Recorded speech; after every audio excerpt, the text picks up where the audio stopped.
Good morning, Wisconsin, and welcome to the Huddle. I'm all for someone huddling if you have something to say. It's time to wake up and talk about the teams you love. Everybody wake now! Everybody wake! With the guys you love. It's just about getting the group together. I need you, you need me today. Let's keep touching each other. Let's make sure we feel each other. Let's make sure we smell each other's breath. Watch us on YouTube, Facebook, and X. You need 15 or 20 huddles to correlate with a number of cameras. Take the cameras off the field, and there'll be no huddles. Now gather around because it's time to huddle up. West left slot, 323 wide stick on one. Ready, Biller for blitz. If it looks like man coverage, I'll check. I'll go 200 jet. You got to cut and crack. Now cut and crack. Red, right, 18 Bob on one. Ready, cut him and crack. If you look at this play, what we're trying to get is a seal here and a seal here and try to run this play in the alley. We know exactly what we got to do. All right? That's all we're going to do. Let's go out and kick some tape. All right? 1, 2, 3.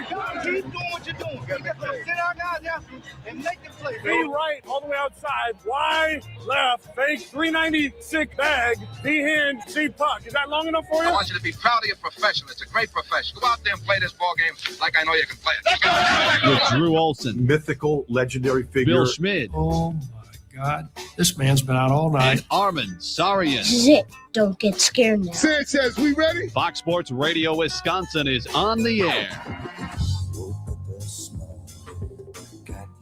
Does it feel like a Friday to everybody out there? Well, it should. Welcome into the Friday edition of the Huddle. Drew, Billy, and Armin bringing it to you from headquarters, rocking the airwaves, rivers and lakes. We are on from 5 to 8.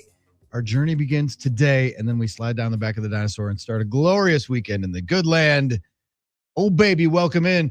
We're on 920 Milwaukee, 1070 Madison, everywhere on the iHeart app, and, of course, YouTube, Facebook, and X streamers. Hello, good morning. Are we ready to rock, boys? You feeling good? Woken up, ready to roll. Fellas, I don't know if you've had the same situation. It does appear that when I sleep the longest, the most tired I am in the morning. I know. I don't understand how that is, but once we are caffeinated the way that we are here earlier today, and not feeling bashful doing it because we don't feel bad about shoving it in the face of our brother like we did a couple of days ago while you were fasting. It's definitely necessary here today. But you're right; it does feel like Friday. We've earned it.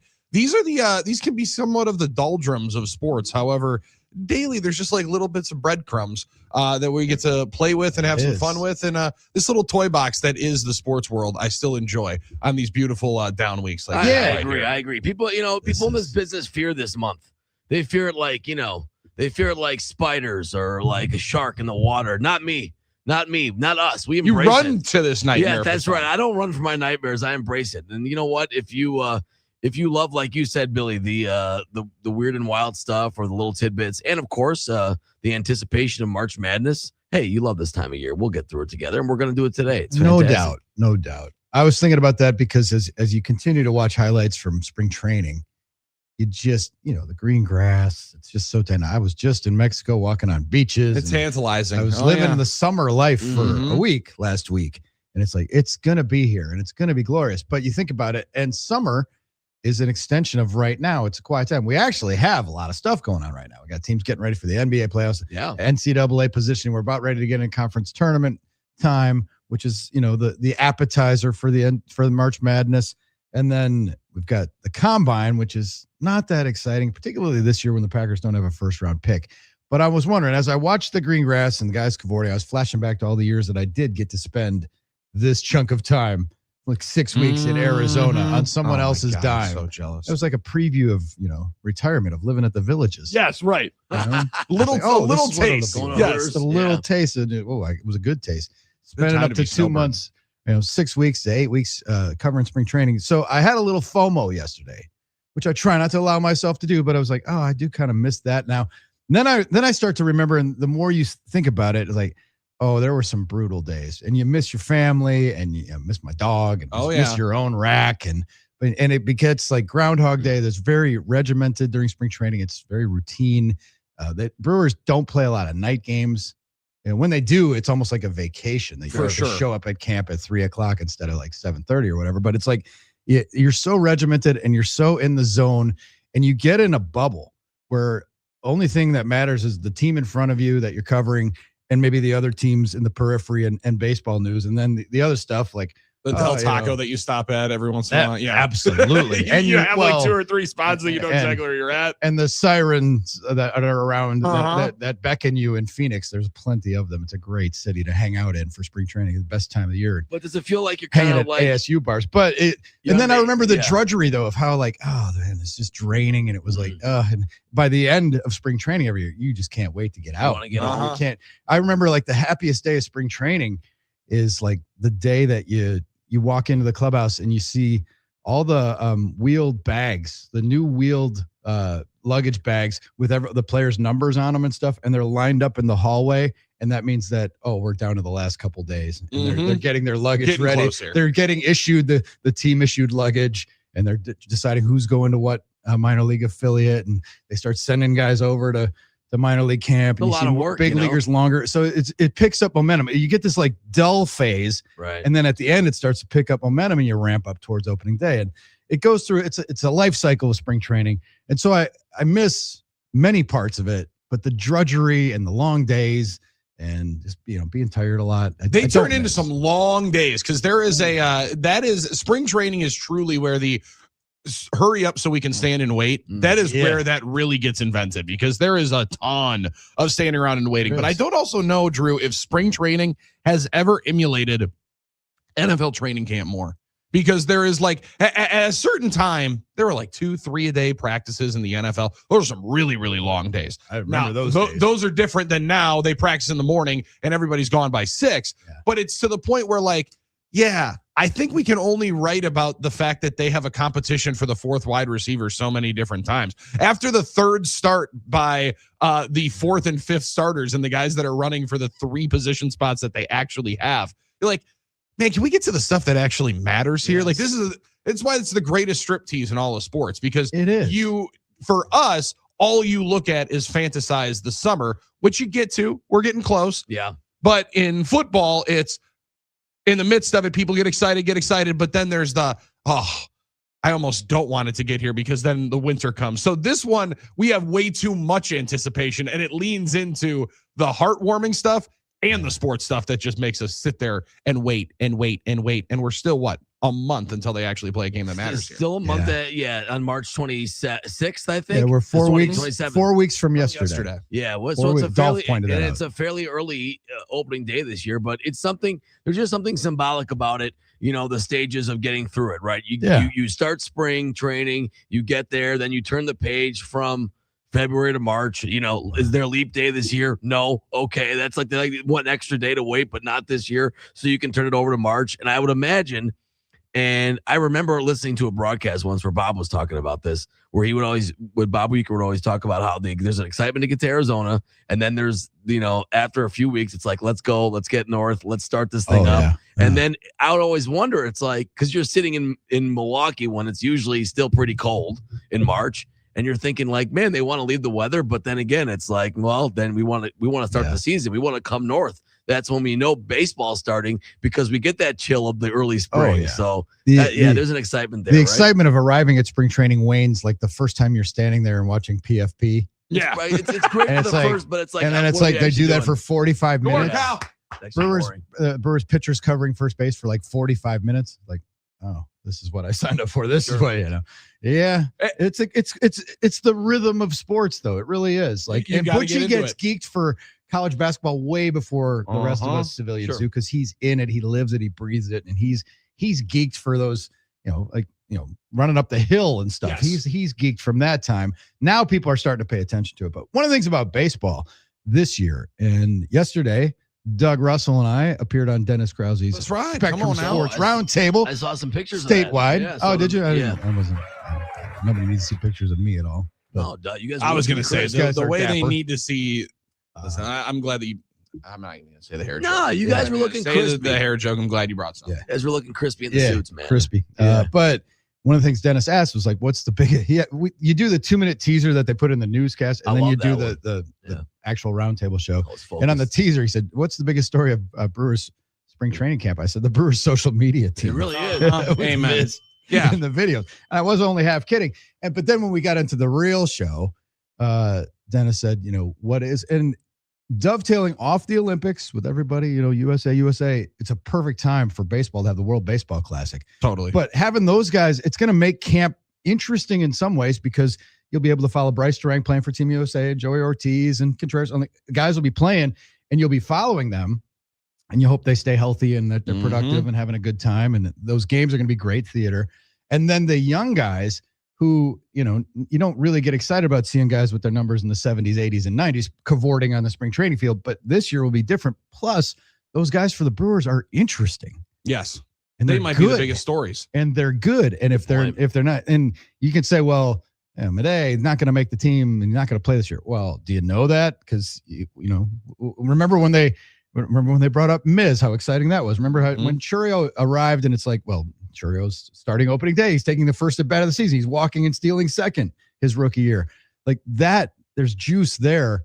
And those young players for the Brewers, they got a lot to watch now. So, getting those guys more time in these games isn't going to hurt the cause while the other guys are otherwise occupied. Not at all. And also for the flexibility that you might want to be able to see with some of those guys. How many different positions can Jet Williams play? How many different positions can Madej play? Unless you just want to keep him at short and set it and forget it and let him roll. Because you're right. They're exciting to the point where like you had the group that already was in the big leagues, the Fielders and the Harts and the Hardys. But then there was this dude, Ryan Braun. I think he hit 13 bombs in the spring training, guys. He's not going to be here, but this is the exciting one. That it gives you more of those feelings than we've had ever before. And I like the fact that the World Baseball Classic, Drew, as you mentioned, gives you the appointment viewing, the good viewing, while all the other stuff gets to be done back here. And you've been in those big league clubhouses to be able to grow from an 18, 19-year-old kid like Jesus Madej being in that clubhouse,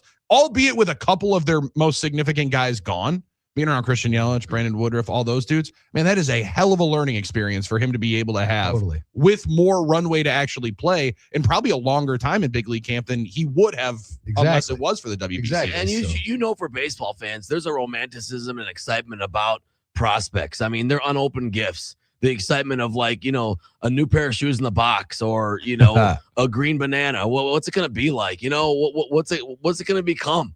Like, you know what I mean? There's just an excitement about the possibilities of all these things, and the Packers, the Brewers not only have a couple, they have a bunch of these guys, it represents hope. And there's something special about that. A new deck of cards. I got to go buy some green bananas. A brand new hand in poker, really, right, Billy? A brand new set of tickets at Potawatomi Sportsbook. These could all be the next moment, the glory. Like there's an excitement of possibility, and there's no better.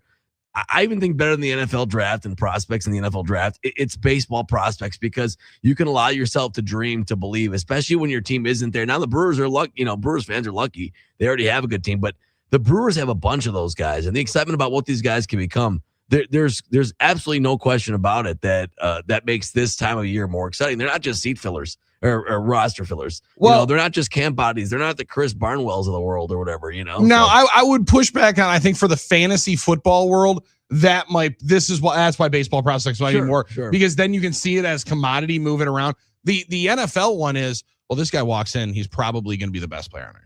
Right, like there is the convincing yourself of those 5 to 6 players in the NFL draft are going to be can't miss, surefire, all pros in the first 2 years. And if they're not, we're going to be in a huge issue. But for the crew and for baseball, you do get to have them develop and you get a little bit more personal with it. That's where I think the relationship part and a little bit sometimes the clutching of pearls of prospects, Drew. Yeah, absolutely. I think sometimes that runs into the conversation. And I think because you see them less than like college basketball or football players, like you've seen them play a lot. So it kind of wears off in a sense, right? But you don't see these prospects a lot unless you're like Dave Gasper watching a bunch of minor league tape that like you don't have time to get annoyed with them yet or find their flaws. You just look, it's like a new girlfriend all the time, so it's one of the more interesting guys. Damn, okay, Harmon. Well, no, it's like you remember the old days, the honeymoon phase. I don't remember the new girlfriend every day phase. I apologize. I went wild in high school. New crush. Wow, maybe not new girlfriend. Maybe new crush. New crush. New obsession. Well, they don't like you back. So new crush is one of the guys that I'm most interested in this year at Brewers camp. Got to be Garrett Mitchell. Yes, amen. People just forget that he's on the team. Yeah. And he has shown flashes of being a very exciting player, and then he gets hurt, right? And a lot of people have already shoved him into the bin. Like he's Christian Watson. He's Marshawn soft. Lloyd. It's Marshawn Lloyd. Marshawn Be okay Lloyd. being Christian Watson after this year. Yeah, that would be the nice little optimistic That's what look, you're right? looking at. He was a first round pick, and he's got skills, and he goes and gets it. He's And shown the ability too in the major league. It's he not has that it's done just it. minor It's league just, stuff. He's yeah, shown he the just ability. hasn't been able to sustain. So if he gets an outbreak of sustained health, and he's going to be exciting. No one's really, you don't really have an expectation for him because he hasn't shown. You don't have a baseline for him yet. No, the easy expectation is that you can think that he'll be gone and on the IL within the first 6 weeks. So avoid the IL is his first goal. But I think the other part of it, Drew, is there's something to the personal connection that I think he's got with a lot of these guys, right? You mentioned he's the first round pick.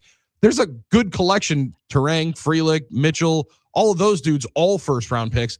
If I'm wrong, Garrett was right there in the timing, if not before all those guys. So he's been with these dudes at all the phases throughout the development that the stories and the special seasons are made of the special stories and the guys that are able to bounce back and have comeback player of the year kind of situations. And listen, I also think Blake Perkins is a hard dude to take out of the lineup. True. And I know they don't want to, especially the way Murph loves him. The way Murph loves him, but that you're going to have to earn that spot if you're. That's it. You want that healthy Mitchell. competition. Mm-hmm. So that's the stuff we can watch. And there are stories and it is, I say Groundhog Day, and people who asked me back in the day, how do you cover every one of those games? Don't they start to run together? And I said, well, it's a book with 162 chapters. Every day is different. Every day you see something comes up. Every day there's, even when you're losing 100 games, you just, there's something to focus on if you look for it. And same thing with the Packers guys, like you said, like the Packers, when you have a good team like the Packers, like, okay, what's the big story in camp in the offseason for Seattle? They're on top of the mountain. Mm-hmm. Their coach is a genius. They have the defense that everybody wants to try to copy, though I don't know that they can in terms of scheme and personnel. Right. But it's like, what are they looking? What are they tweaking? What do they need to improve? Like, we've forgotten what that view is like. Yep. Because it's been a long time since the Packers were on top of the mountain. But the Packers are, 2/3 of the way up the mountain. Yep. Hoping to get close. Exactly. So like it's wish casting, but that circumstance there. And then the other thing that is striking about this, back to baseball, is the national pundits again underestimating the Brewers big time, who have won 4 of the last 5 division championships. And it's like they're going to be threatened by Cincinnati and maybe even Pittsburgh. Pittsburgh could be above 500 this year. Pittsburgh and Cincinnati haven't won a playoff game in like 12 or 13 years. No kidding. Like, why are they even a concern yet? They got to show me something before I start worrying about them. Oh, and they're totally worried about agree. the Brewers regressing. I think it's mostly because it's the accumulation of, they trade all their guys and they traded Peralta. Well, if you're trading Peralta for a healthy Brandon Woodruff, that's almost a 1-for-1. It turns into a decent 1-for-1 If contract. Woodruff makes 25, 30 starts and he's pitching sharp like he did, like we saw at the end of last year, I think the Brewers are pretty confident he's going to do that. So then, okay, that's not that big a step back. Plus, you've got a bunch of guys. And with the depth and with the young talent they have, I can go back to last year when Vinny Capra and Oliver Dunn were the third base platoon. And that then law firm. They're gone. Mm-hmm. And then, but you ended up with Durbin, who's in the mix for Rookie of the Year. That's what happens when you have that pipeline of talent. The guy doesn't work out, send him back down. We were talking about Garrett Mitchell. I don't know. Maybe he does start in AAA Very to much get a might. month playing every day. And then like he just dove into a base the other day and everybody's like, oh, that was great. He didn't get hurt. And let him get his feet under him a little bit. Maybe they'll do that. Maybe they won't. Maybe he's beyond that. Maybe he's ready to roll. And those are the decisions. Those are good decisions. Those are good problems to have. And those are the ones that all work themselves out, right? Like we joke about it each and every year once we get to 3.5 weeks from right now. Once they announce the opening day roster or the morning of opening day when they announce it, right? I don't believe he didn't make it. How could they possibly go without this guy? And then the next day there's a flurry of 3 different rosters. No doubt. Exactly. Like it's going to be such a weave of how they manipulate through it. And I loved listening to Matt Arnold on with the Foul Territory guys because it was similar. And you're going to, because it is a collection and it always is going to feel like the one move led to another one, led to another one, led to another one. But they're asking him, with the collection of big time players that they've had to move off, what was the hardest one for you? And they're clumping in Josh Hader, albeit while Matt Arnold wasn't the lead decision maker when Josh Hader was traded. But like you get into a flow of having to do it so many times that if you don't believe you're set up for it, you don't make some of those moves. The Woody one is fascinating from the standpoint of it is by far the most money they've ever committed to a pitcher. on a 1-year basis, right? Sure. And they're proud to say it, right? And rightfully so, they should be. That's where the medical, I really, really hope, Drew, we're right, because if they are, then it is a decent 1-for-1 swap because he's been so filthy. And then also, again, internal improvement. And a Kyle Harrison is the one that I'm excited to be able to see. Oh, I like that. After 4 more weeks with Chris Hook and company and the Brewers pitching department, I'm very excited to see what he ends up putting out there. And the lone lefty right now ticketed for the rotation, but you don't know. They're going to start 7, 8, 9 guys That's this year. the thing. And they're going to use openers like they're going to mess around with it and a little Hall bit. could be opener. Like they have so many options. The starter's a landline term. I mean, it's it's to not play the modern game. They have so many options. So it's we would joke about this with Mike Heller when he was down there, and he would say it. And when I would go down there in the 2017, 2018s, and we'd always say when you get closer to it, you can see that they could be better. I mean, it's hard for me to see the Packers losing any games when we're up there on the perch at awesome. training camp. Right. Did you ever get that feeling with the O2 Brewers, Drew? Were you able to get that feeling? My favorite story, I tell people this all the time, is like the last day of camp, I'm writing my last story from the press box in down there in Maryvale. And there's a NL advanced scout guy who worked for the league. He was like a scout for the entire league. And he's packing up in his buddy of mine. And he's packing up his stuff and I'm starting to pack up. And I said, you think this team could lose 100 games this year? Because they've never done that in their history. He said 100. They're going to lose 100 with an option on 110. And I said, all right, that's what I'm signing up for. Bad. And they lost 106. So right down the middle. And you could see funny because they had 2 All-Stars that year, right? And the flip side of that is that the person people are picking them now around 500. Yeah, right. The ceiling being 85. Well, let's see what happens when they play the games. Yeah, let's see. I love how there's like, it's got Bregman. Like the Cubs had Tucker, and they didn't win the division. And he was a 4-3 rollover in the playoffs the entire time. Yeah. So but I'm excited for the love that they're having with PCA. Again, there's gonna be a fun back and forth. That dude seems to be here to stay. We'll see. But he's also going to be the American center fielder. Bryce Terang, Pete Crow Armstrong. That's gonna be a fun little watch during the WBC. Absolutely.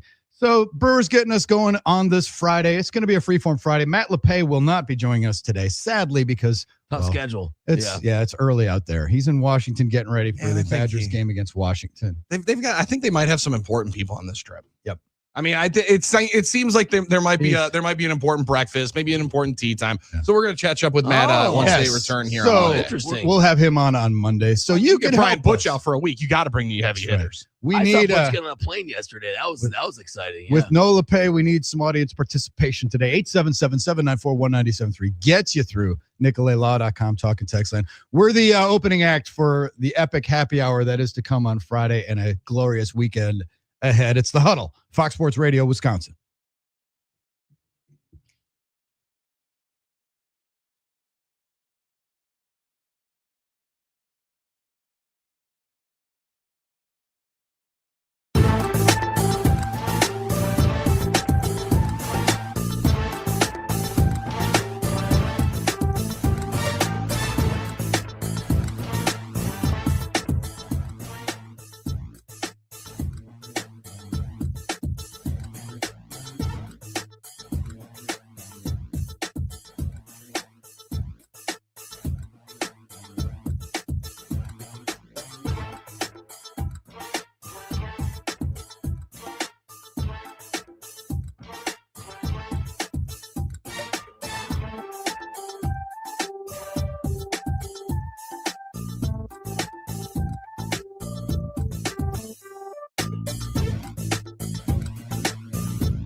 Rockin' Rivers, Shaking Lakes, the Friday edition of the Huddle. Drew, Billy, and Armin bringing it to you. 920 Milwaukee, 1070 Madison, everywhere on the iHeart app. And, of course, our streamers are already conversing amongst themselves on the YouTube comments. They're rolling. A lot of conversation already. A lot of talk, a lot of questions. Baseball talk.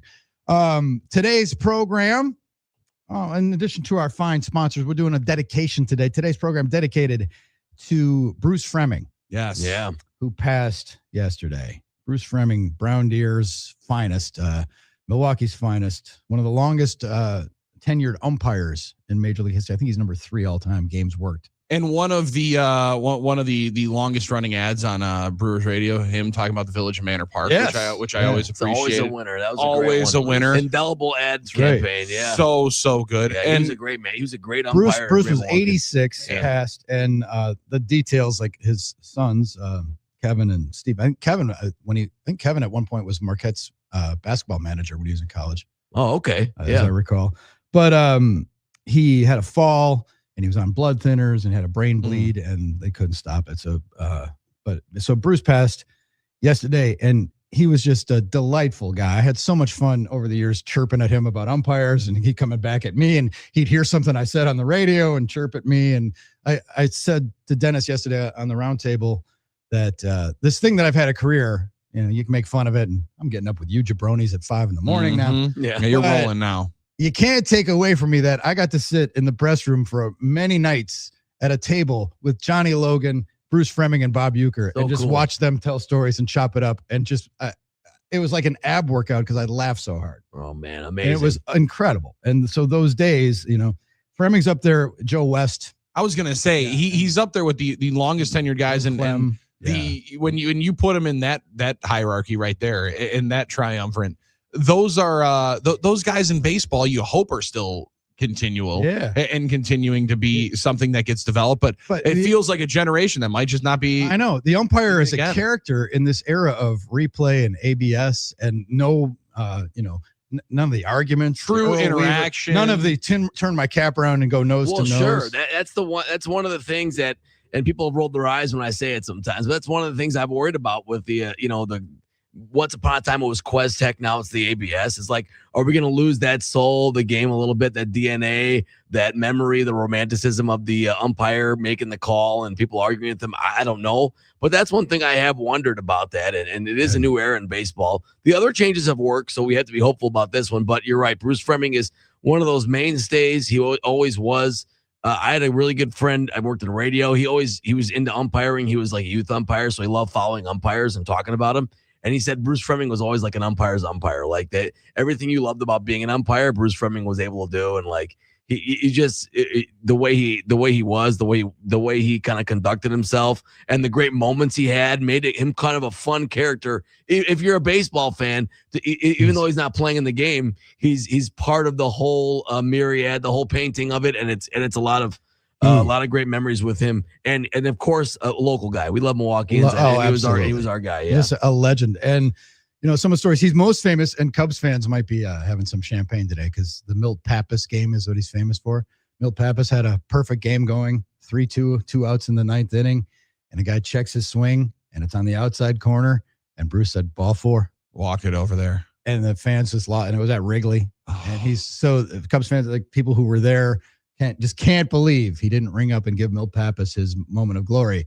And Bruce's response to that forever was like, "I was the only one perfect that day. That pitch was outside." I love that. I love it. I was perfect. I absolutely love it. I mean, that's just an umpire's umpire. That's an umpire's umpire. I'm not giving you anything. A record 11 no hitters. But now the thing is, I'm not giving you anything. The problem is, I'm not gonna miss in the ABS system learning what the strike zone is over 3 innings. That's fair. Right? I'm not gonna miss this. I have a high strike or I give the low strike. I'm excited for it to be a strike zone. I just love that conviction, though. I mean, like, you want to talk about somebody that knew what he saw and saw what he knew. You see 37 consecutive years of Major League Baseball. I mean, Drew, you thought the old quote of, "Man, will this season never end?" I wonder how many different times as a rotating umpire sitting over at third base after your night where it's a 4-hour game, maybe an 11 inninger, and you're behind the dish and you're sitting over at the rocking chair at third saying, "Man, will this game never end?" I went and to that point, like back in those days, I I would go and you go see Bruce in the umpires room sometimes, just go hang out. And I learned that from my buddy John Lowe, who covered the Detroit Tigers. He would go into a series and like if he was on the road, he made it a point to spend like a half hour with the manager of the other team, which is a great way to approach a beat because you get so locked into your own team. Yep. Sometimes you don't even care about the other side. He would do that. And then the first day of every series, he would go to the umpires room and chat those guys up. And he got to know those guys. And hell, you end up seeing them because they all stayed at Marriott's. I'd see them in the workout room or in the concierge lounge getting their continental breakfast and stuff. So it's good to have the umpires as a source and just to develop a relationship with them. And Bruce, obviously, we're built in because he's from Milwaukee and we were, living the same life and same winters and stuff. But one of the Bruce he would tell me like when they had a long game or if a guy had a long night at the Dish and stuff, they had like a kitty where it was almost like they had their own kangaroo court, their own fine system. And it's like, oh, they called it the pig, like the piggy bank. And like, oh, you got to put that in the pig. And so if you worked a 4-hour game or if you kicked a call or something, you had to put money in the pig. And then at the end of the year, they'd have like a huge dinner or something. I love like that. So the umpires had their own vibe and their own rhythm. And you get to learn that being in the culture. But there was one time when he's umping a game at Miller Park, and I think Yost is managing, and it was Brady Clark was called out at second. Either he was trying to go to a second on a double, or maybe he was trying to steal second. He's out. Bruce is out there, and Ned runs out to argue, and then they all start laughing, and then they all disperse, and Brady Clark is out. This was pre-replay and all that stuff. And I'm like, I asked Ned after the game, I'm like, what are you laughing about? What was funny? I mean, did somebody fart out there? Like, what happened? Because it wasn't a very long discussion. And Ned said he went out there and he asked Bruce about the tag play, and he's like, did you see it? And he looks at me, Brady, Ned, every morning I get up and grab the paper off the porch. I look up, I can see the sun. It's 93 million miles away. I can see second base. He's out. And it's like end of discussion. And then they walked out. That's amazing. And those are the comebacks, and those are the stories that people remember. That he's out. We always joke about, but we always talk about the opening day giveaway the Brewers had, the True Value Baseball, where they almost had to forfeit. Yeah. It was like 97, 98. So because of that, I remember reading about the last time there was a forfeit, which I think was 95, where there was a baseball giveaway, I think in a Dodgers game. What I remember about it is they were asking a bunch of people about the baseball giveaway and the forfeit, and Bruce Fleming was umpiring that game, and his quote was something like, what a great idea. I'll give him baseballs. You might as well just give him hand grenades. And it just made me laugh, no doubt. Yeah, so that's just, there's the memories that roll through. He ran Billy Martin one time because Billy Martin was like rolling balls towards home plate, trying to get the home plate umpire's attention.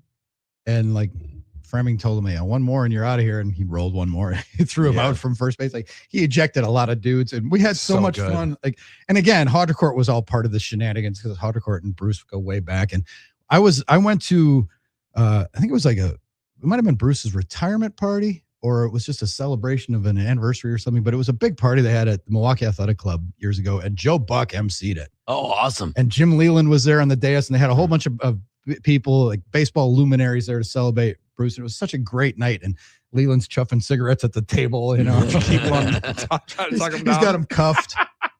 And that was the first time I saw Joe Buck, like not on camera. For sure. And the dude, like, I had a man crush. He's like, he was incredible. Telling stories, just such a laid back. And then you talk to him, at cocktail hour stuff, just great dude. I became a Joe Buck guy forever after that because he grew up going to games with his dad, and Bruce was working games, and Bruce was such a fixture. So shout out to Bruce today. When Joe lets the hair plugs down, he is a cool cat to be able to listen to. He's got great stories. He's very amazing, very personal and awesome. And he's also like very aware of his place and like, I'm a Nepo baby and all this, but he's listen, the Hall of Famer in his own right. It turned out to be a pretty good one. So, went through the images just on the Bruce Fleming look, and you want to talk about somebody that lived through a lot of a baseball life. The pictures that he's a part of, the Lou Piniella kicking the dirt when he's the Cubs manager is maybe one of my favorite ones. It's just phenomenal. And the old school NL logo on the umpire hat. Right, they used to switch up the leagues. Yeah, that's when you were either NL or AL. Yeah. That's right. Yeah, you had. Do you think there was a rivalry between the AL and NL umpires, knowing that our hit percentage was way better than theirs? Probably. I don't think so. They came together to do World Series together, right? So yeah. They had these all-star kind of crews. And it was always interesting. I mean, they changed. I was still young when they still had that, so I don't remember much. But it was the different hats and that they would Doesn't mean you can't they'd study be in it. different outfits. You know me, Billy. Doesn't mean I can't go back. Doesn't and mean you study can't it. go back and look Go at it. back in the time I'm machine. actually kind of disappointed to use that as an excuse. Well, speaking of that, I will find the Milt Pappas highlight for us next Yeah. break. Is there a? I love though the camaraderie that you can actually have with the crew, right? Like No doubt. and that's where your band of brothers. those are your guys, and to have the backing and know that they have your back in those spots. Damn, you want to talk about the team spending a lot of time together. Oh, that crew is going to no spend doubt. more time than anybody else. You're in together. close quarters. Like a lot of times they'll get one rental car and they'll zip around and they travel. And those guys had it wired. They had in every city golf hookups, restaurant hookups. When you're going to the same, because think about it, for an umpire, there's never a home game. Never one. You're always on the road. Always traveling. So those guys had, and again, I made the joke about Marriott's. They all stayed at Marriott's because they had the great rewards The program rewards back in the day. Oh yeah. And they all had golf hookups. They all had, and Bruce had, and I remember that somebody did a story about that. I mean, he had like basically a museum of memorabilia because he would get for signed sure. stuff and like Amazing. this. And I remember at one point they did a news story because there was flooding in Mequon or wherever his house was, and he lost like a big chunk of his collection, but still had like a whole museum. I can stuff, only imagine. of just priceless just stuff. And those guys what a life, man. He was the guy that trained a lot of umpires, and we've tried to sanitize it and make those guys, there aren't as many characters now as there used to be, and they're not as I get in some ways they're not as Personable is visible. one. Yeah, visible is another one. Yeah, but it's like I hope we don't lose that part of the game because those guys are 100% in all sports. Like Gene Steratore was one of the most personable football officials, right? And knowing that it's going to be a conversation, we're going to have some ebb and flows. Vinovich is one of still like the old school guys in the NFL, but it's a year and a day past. The NBA officials, I mean, we would be tasked with that officials room every once in a while. You want to talk about transient? I mean, like they'd be in and out. They'd be working with different crews every single night. Right. I don't know how you would get a flow in baseball. I don't know how you don't have the coolest flow. And I imagine the golf games and the plays and the wagers that would be on that course would be quite fun. Oh, huge. Absolutely huge. Also a much better time so you can actually be in a city and do some stuff. In the NBA, you're on the first thing smoking out of a cold In one spot night. anyway. Yeah, one night. So I was looking at all the different things he was umpiring for. The one you mentioned, the ejection Billy Martin, was in the 76 World Series. Yeah. How about that? 10 league championship series, the most. 5 World Series. Yeah, 5 World Series. The 2004 Yankees Red Sox brawl was the plate umpire. He ejected Varitek and A-Rod after their brawl there. Yep. And if you remember, was it Jabba Chamberlain or Yep, Jabba? Yeah. Remember the bugs that were all on his face? He was the umpire for that game. The midges, the little bugs. I remember that. Yeah. That were just the gnats that were all flying around everyone's face. They couldn't play. He was the umpire for that one too. So he's had to kind of umpire through a lot of unusual situations. No doubt. Yeah. When you do it that long. So Bruce Furman, great character, huge loss, 86 years old. And Bruce, Bill Carollo was an NFL official and director of officiating in the Big Ten from the area, lived in Shorewood. Great dude as well. So we're thinking of Bruce today and his family and the whole baseball community because he was a local treasure. And like I said, man, sitting there with him and Logan and Euchre, I'll never forget those. Yeah, I long can't. nights of just like laughing my ass off at the stories. It's they would impressive tell. you didn't just have a 6-pack from those. I'm telling Like you, that's those pretty guys, impressive. Every night, just just chopping it up. That's better than the gut buster that you were going to get on one of those That 30-minute ad workout videos. Oh yeah, for sure. That was the payback for the 4 hours and watching Rafael Roque start opening day. That was the Rafael payback. Roque. Was getting to live that part of the life. What are you talking about? We had that big acquisition of Lenny Harris, man. Lenny Harris, doubt, big no utility doubt. guy. It is the Friday edition. We're getting ready for happy hour, but we're going to break the tape. We always do on Friday. We're going to run through the tape today. No Matt LePay, but Dolph will be here at 6:30. We'll chop it up. We're going to do our usual little fixed bits. And if you got anything you want to throw at us on this Friday, we'll take it. Free form, free flowing Friday, 877-794-1973. We're up early. We're glad you're hanging out with us. It's the Huddle, Fox Sports Radio, Wisconsin.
Ball 3, strike 2, 2 out. Perfect game on the line. No hitter on the line.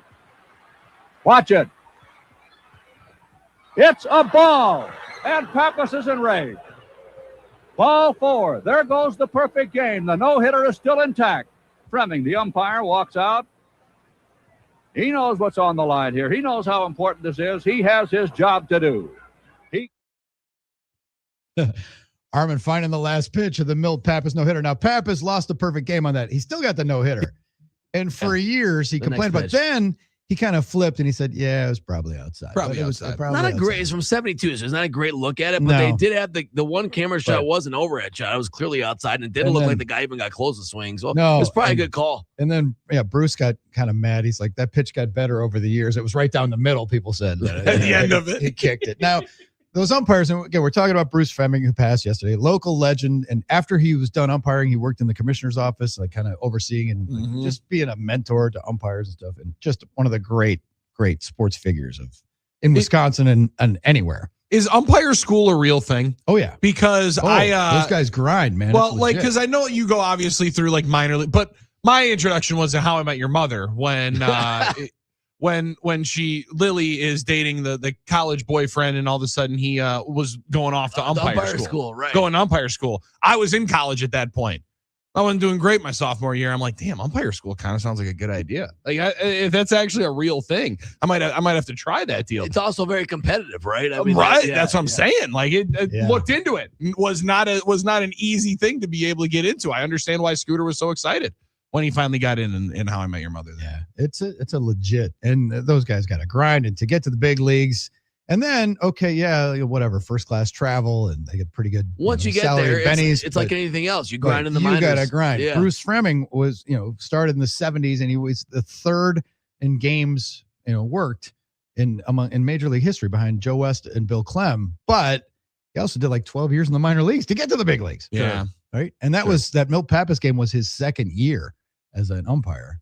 And so there's a pecking order. And again, I hope we don't lose the characters in that part of the game, because it's such a cool dynamic. Because it's a part of the sport. And in baseball, they always say like the best umpires, the best games are the games you don't notice them, right? Mm-hmm. Which is true.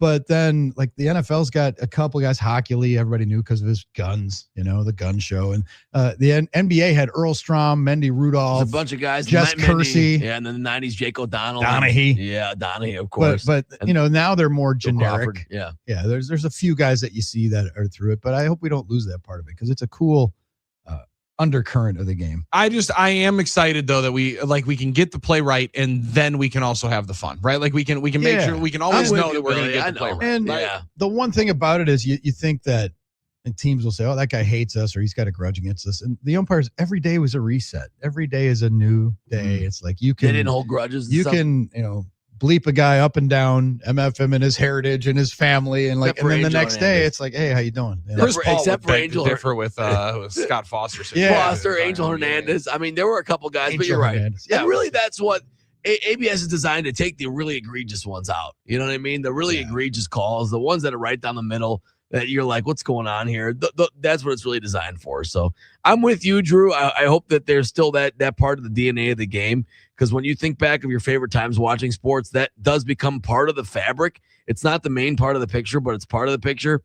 But you're right, Billy. I mean, we can get the best of both worlds here and get the calls, the really bad ones, right too. Right. Yeah. Well, and I mean, the borderline ones, like, I mean, I get you say the ones right down the middle. I think those are few and far between. I think it's the ones that decide games that are right on the corner, and certain guys are good at it. Certain guys aren't. There's some that are phenomenal at it. It is a ridiculously difficult job, right? Don't get it wrong. Like that's not ever really questioned. And as the players in all these sports get better, it's harder to officiate. Speaking of our week of hockey, I think hockey officials are the one you want to talk about, guys that end up having such an impact on the game, but they have to have it free flowing. I mean, there's a lot of times where all of a sudden they'll be like, hey man, I got that one wrong. I apologize. I owe you a beer on this puck drop. All right, here we go. Sorry, fellas. Here we go. 3, 2, 1, go. Hey, there's some understanding that you're going to mess some things up and that there will be a human element to it.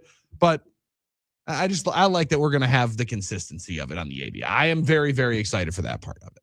Yeah, exactly. I mean, if you can get it right, get it right. Right, like get it right. Might as well in that case. Don't get bogged down. But no ump wants to make a bad call, right? I think like that was, I hear that play and all I think is Jim Joyce. Yeah, and his post game, no one feels worse about this than me. Yeah, absolutely. I just cost that kid a game no hitter. I kicked that one. Yeah. The dudes that love ball appreciate it, and they understand how important that job is. Yep, absolutely.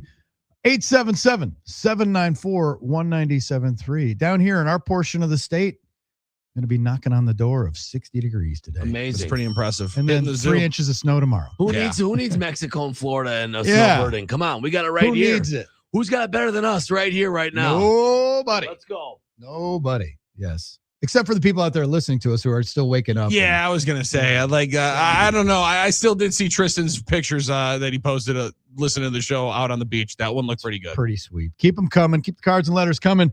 And we're going to work our way. We're going to power our way through this Friday in the Good Land. It's the Huddle on Fox Sports Radio, Wisconsin.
Good morning, Wisconsin, and welcome to the Huddle. I'm all for someone huddling if you have something to say.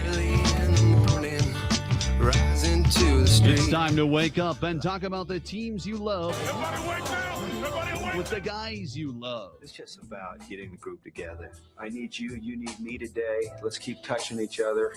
Let's make sure we feel each other.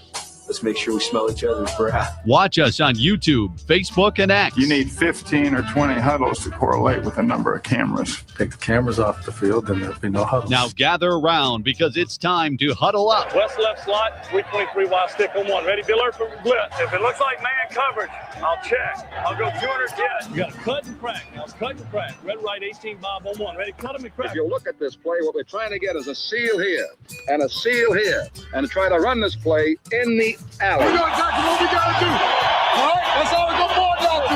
Let's go out and kick some tape. All right? Hey, yo.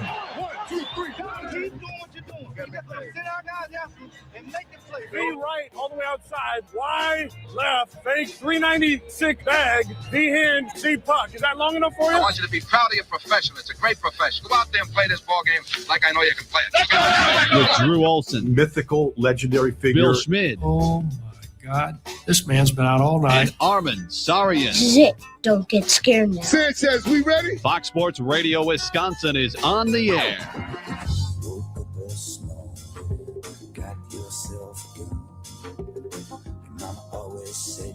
Friday edition, rolling through the Huddle. Drew, Billy, and Armin broadcasting live, 920 Milwaukee, 1070 Madison, everywhere on the iHeart app, and of course YouTube and Facebook and X for our streamers out there who are enjoying the comments on Rolling on there. YouTube, having their own little side discussions. We like it. That's the way it's supposed to work. 877-794-1973 if you want to talk to us, and by extension, thousands of smart, good-looking listeners all over the place. We welcome you.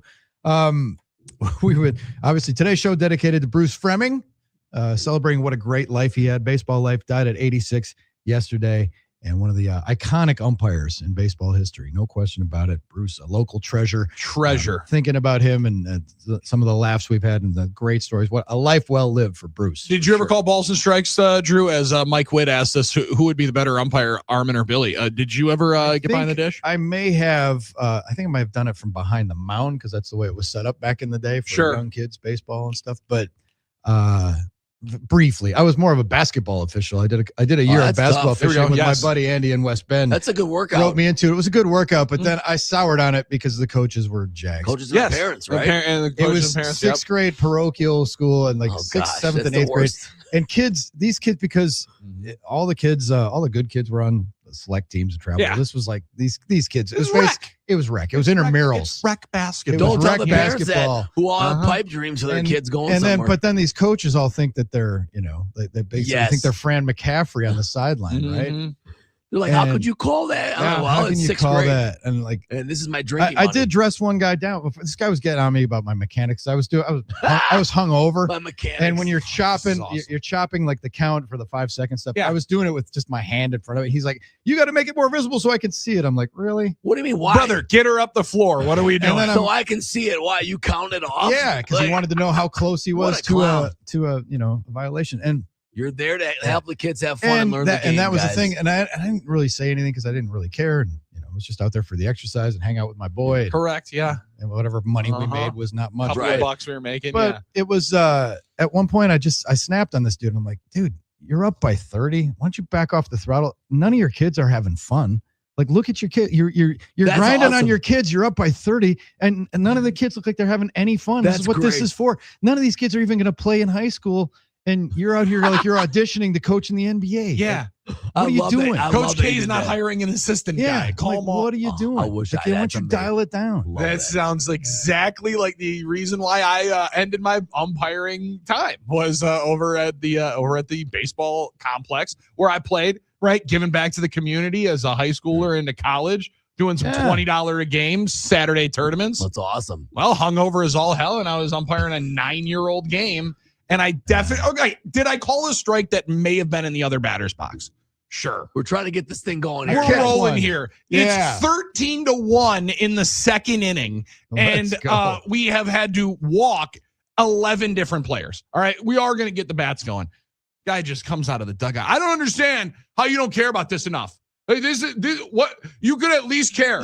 I said, brother, you could at least chill out. Yeah. It's 13-1 in the second inning. And you said to him, I don't know how you could. And it's 8:32 in the morning. Unbelievable. I was already drenched in my own sweat from the night before. So I was ready. So I think definitely Arm and Drew would be the better umpire out of all three of them. The thing is, you guys, if I've never been an umpire, I don't think I'd be good simply because I'm too easily persuaded. I think you can convince me I got every probably call wrong. Like, I'd need affirmation like call strike, I think, right, guys? Well, don't you think that was outside? And then, like, you know what? This guy made a good point, and I think I'm way too easily persuaded. I'm not, like, stubborn enough. I think that's my problem. So I don't know that I'd be a good umpire in that sense. I'd probably also forget something and then, like, worry about it and then, like, no. My boy Andy in Jackson just texted the program. Andy in West Bend, I should say. He said it's up to $35 a game now. Woo! And he's worked a couple of 4 gamers, quadruple headers on Saturday mornings. Get your 140. Get your sweat. Yeah. Fun. My pal Lance Davis that I used to work with over on the other side of the radio dial is an official, and he's worked his way, and he's a high school official, and he's been tabbed to work the girls' state tournament. That's awesome. pretty Nice good. Chip. That's good. I have some buddies from my hometown of the Falls that are part of a crew in football that got to work at Camp Randall for the state tournament. That's like, and you forget about that, and that is a dying art, and people aren't, don't want to sign up for the abuse. No, and the tough thing is, Drew, that we just talk about it like that because at some point you do need good ones to be able to help the game go and help these kids play because there's so many more kids playing. There's so many more, dollars on the line. Parents are spending a whole lot of money on it, but like it's still at the end of the day is about what you ask that guy. Are any of these kids having fun? And if it's not for people going and signing up for the abuse, signing up to be ridiculed, like our friend Ryan in Muskego, I know he's on the talking text line, officiates some basketball as well. It's like you know that it's going to happen, but it's the thought and the ability to let these kids play and develop that. Listen, they'll sign up for it to but let's chill out on the guys a little bit. This begs a question for your own kid. We want to throw this into ether. We haven't done poll questions in a while, but if you want to throw out a poll, what sport? In general, what's the best officiated sport? What's the worst officiated sport? Because I've been watching some Big Ten hoops and some Badgers games, and some of the calls that are happening there are pretty rough. Basketball's taking the most arrows, I think that's for sure. Yeah, and like hockey, there's the innate thing where they even it up. If you guys work at. And when you do Admirals games all the time, if the penalties are 3-0 going into the third in the first 5 minutes of the someone's third, getting one. Someone's getting 1 or 2. Yep. And we're going to even it up the sheet a little bit. I'll say this: I do not remember many times. I think it's pretty rare when the fans and they get really on refs at that level. At least in the AHL, or at least in hockey in general. Maybe I haven't been doing as many NHL games, but it doesn't seem like there's that much, egregiousness in the call. Even the nights when there's a lot of penalties, it doesn't seem like there's a lot of, anger from fans or those obvious, when the fans really get on a ref about a call at a basketball game and everyone can hear it. It doesn't feel that way. I remember kind of a couple times, but they have a tough job with the fights. I mean, you're really putting yourself in harm's way when you're breaking up so many fights, and they have to decide how long to let them fight and when to jump on these cats. A lot of times they just let them go until they kind of run. Somebody goes down, somebody goes down. Yep. Yeah. I don't know. In the conversation, again, maybe it's just because we haven't watched the highest level in 5 months. I kind of think baseball, right? Like I do from the standpoint of everything around the diamond. As many times as there's a video review and the umpire goes and plugs in the earpiece, there stands, and then they play the little organ music, and Dean Roscoe just dominates there at American Family Field as we wait, and then they give the answer. A lot of the times it's confirmed, right? Like and from Drew, what we just talked about with Bruce, the time on task, they're together, they're calling games every single day. It's one of the reasons why I still firmly believe that the NFL officiating, which I think is better than people give it credit for, I think it would be better if they were full-time. I think it would be better if you didn't have to go work an office job right away. Do I understand the financials might not lend itself to it? Sure. But I think the league making however many billions of dollars and its champion just got put up for sale with a $10 billion valuation. I think you could carve out a couple of $150,000 jobs to make sure that the sport continues to get better officiated. Yeah, that would help a lot. And it's, in this era, like we said, they can erase mistakes. It's not as totally glaring. can. And like even Angel Hernandez was bad, right? He was still like at the plate, probably over 90% or 93%. Right. There's very much listen, as Armin talked about in the break during NFLPA report cards, not bad grades. All right, I would always be happy with a 90%. Thank you. All right, if I was getting an 89% like Angel Hernandez was, I was running that piece of paper back home. We'll get into it. Yeah. Best and worst officiated sports. Do you even know who a lot of the guys are anymore? We've lost that kind of a little bit. They're more anonymous because of the fact that we got replay and Football Zebras. the old online guys is the only one that lets me know the NFL. I feel a lot like of the old guys in baseball are retiring. Mm-hmm. Yeah, they are. Phil Cuzzy got out. Cuzzy's out. Maybe Bucknor's next. I think we know him in the NBA, like when it's Mark Davis time, when it's time for Chris Paul, like the guys that had those, and Scott Foster, the guys that had those. It's almost like you almost like the ones that you think do a good job aren't really the stars, quote unquote, right? Because they don't get the publicity, they don't get the quote unquote controversy. But I don't know. I mean, it seemed like the names were growing up were indelible. Like you mentioned earlier, Jess Kersey, Hugh Hollins, Ed T. Rush, and maybe it's just like and here we go. It's time for the finals because these are the big names. But there was a little bit of intrinsic trust there with those guys. But if there's one thing fans, coaches, players, everybody can unite on is they don't like refs. That's the one thing I feel like everyone unites on is that let's just blame the refs. It's like blaming the media. It always works. I used to say that the most powerful person in sports and the person who had the most direct impact on a game on a non-playing side was the home plate umpire. Because like we say, if it's a 1-1 pitch, the difference between 2-1 and 1-2 is enormous. Massive. Yep. Right. And now in the ABS system and stuff, they've lost a little of that power because it's like, okay, well, it's going to get overturned and they don't have that the iron fist anymore. I do. Yeah. Yes and no. Right. Because it's only three challenges per team. Right. So like I'm again very excited to see how you have to break those up. Right. Like if it is a 2-0 pitch in the middle of the third inning with 1 out, nobody on, and you definitely think it's a ball and you think that you should have a 3-0 count, but they call it 2-1. You look over at the skip and he goes, "Don't you dare challenge it." Yeah, don't. Right? Sorry, bud. You gotta be judicious. You're going to have to work with it. I think that's going to be an interesting part of it because I do think we might still see some of those. Those are the things, though. It's like the butterfly effect in baseball. Like you think, oh, it's 2 out, nobody on, and it's a 6-0 game, and you kick a call, and all of a sudden it's an 8-run rally, and it's like, oh, sure. It's just amazing how stuff like that works. But I would say it can affect history, though. Yeah, and those calls in the NFL, like they always say, you could call holding on every play.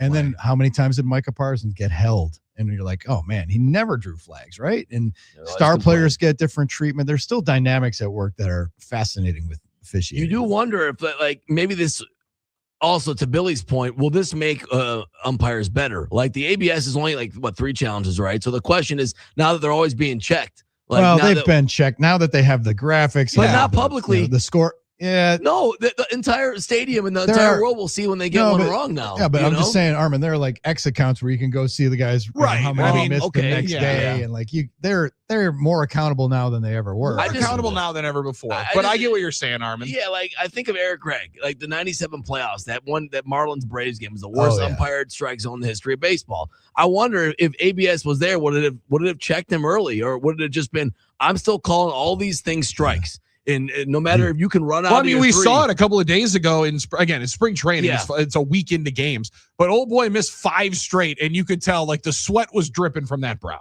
Like he was struggling because you are feeling more and more of the heat. I don't know. Are they going to throw the graphic right on in the stadium? Okay, because I didn't know if that was only at home. No, like, because I had always wondered it in the new scoreboard off to the right hand side. They gave you the pitch selection, the pitch speed. Didn't tell you if it was a ball or a strike. I know. And didn't tell you where it would come in. I always thought that was what that scoreboard was. I've complained about that to some people in the scoreboard operations and stuff. Like, why don't you tell us whether it was a ball or strike or foul or whatever so you can tell? Anyway, there's enough information. They didn't like that one? Nah, it is what it is. Right. And then I appreciated that. I felt seen. The scoreboard at Major League games is getting to be a little bit like the ticker on the crawl on the draft, where it's just too much. right? It's like too much. There's a lot of Do numbers. I need to know a guy's, OPS on weekdays and stuff? It's a lot of numbers there. I almost prefer it a little cleaner. I think it's interesting when they made the full switch to we put the players' OPS next to their That's it. lead instead That's of when the the game changed. OBP. It was a game changer when that happened. When the top stat was OPS and not batting average, you knew the culture of baseball had finally changed. That's what I always said, because I had to explain to my dad what OPS was every time. All right, a lot of good texts about umpiring. You guys want to spin through? Let's hear some. Let's hear it. Justin Jenny P in the Shaw says we need more officials badly. Professionally speaking, we need more officials that have good eyesight and thick skin. It's real out there on Friday nights. That's fair. That's part of the problem, is no one likes high school officials. Well, and you got jerks like me screaming at that one official on my 24 that you got that picture of. You know what? You had a point on that one, though. All right, Justin in Jacksonville. I used to ump Little League, and I was probably 14. The coach got so mad at us, he pulled his team off the field. These kids were 8 years old. Oh my god! Oh my gosh! Old boy sitting on the David sunflower seeds. This is an abomination. We need to get out of here. Crazy. He go full Darko. This is shame. This is shame. This is shame. Pulling his kids off the field like they just want to play. All right, 608 has a good point. I think I might be biased, but on a high school level, wrestling is one of the hardest sports to officiate. On Saturday at the finals, 4 to 10 matches are decided in the last 30 seconds by the ref on 50-50 calls. Right, and you're calling for points and stuff like that. That's very in true. Wrestling, that's Yeah. a really good point. That is an important one. There's a lot of matches going on. I don't know how you can hear the whistles in those gyms where there's like 55 matches happening. Well, at the and same those time. guys got to get. I mean, they're in it, right? Like, I mean, you got to get down on the floor. You got to know when the shoulders both touch. My 1 year of wrestling did have immense respect for the official. Yeah. And then 331 and says he's in Illinois, I think, the 331 area code. Billy Schmidt would be more confrontational than Angel Hernandez as an MLB ump. But see, that would make it more entertaining. You know, you knew you'd get some action when Billy Schmidt's behind the dish, you know? Oh, I'd be letting people have it. Yeah. Oh, yeah. You sure about that? You sure about that? I going way back, I covered the Jeffrey Mayer game. Totally. Yeah. Yankee Tarasco Stadium. with Tarasco. Yeah. That game with the Orioles and Yankees 95 playoffs, if I'm not mistaken. I believe so. Yeah. It was Jeter hit it into the right field, and the kid reached over and took the ball from Tony Tarasco. Mm-hmm. And Richie Garcia was the umpire in right field that night, and he missed the call. He didn't see it. Like he had to do a press conference after the game. And one of the things it's New York fans, man, I'm telling you, they're so next level. The next night, like in the ramp up to the game, they announced the umpires, and Richie Garcia got the biggest pop that you could possibly imagine. I love it was that. hilarious because had it been They the knew other what way, happened, yes. they would have booed the hell out of him. But it was the biggest pop of the series. Probably was Richie Garcia being introduced before Game 2. Hilarious. For him, hilarious. For that, I love unbelievable. The outfield umpire is one of the gigs that come playoff time I always do laugh Down at. the line, right? I mean, you are really doing it. It's like vacation. That's vacation. The spot that's not vacation, watch NFL playoffs. The head referees that you're watching throughout the year are assigned to the sideline, and they just immediately have to go talk to the coach and just get blasted the entire game. Land Clark got the assignment of being on the Packers sideline. My man is the most emotionless cat of all time. He's the one that looks pissed off, Drew, every time he has to call a penalty on somebody. Like, all right.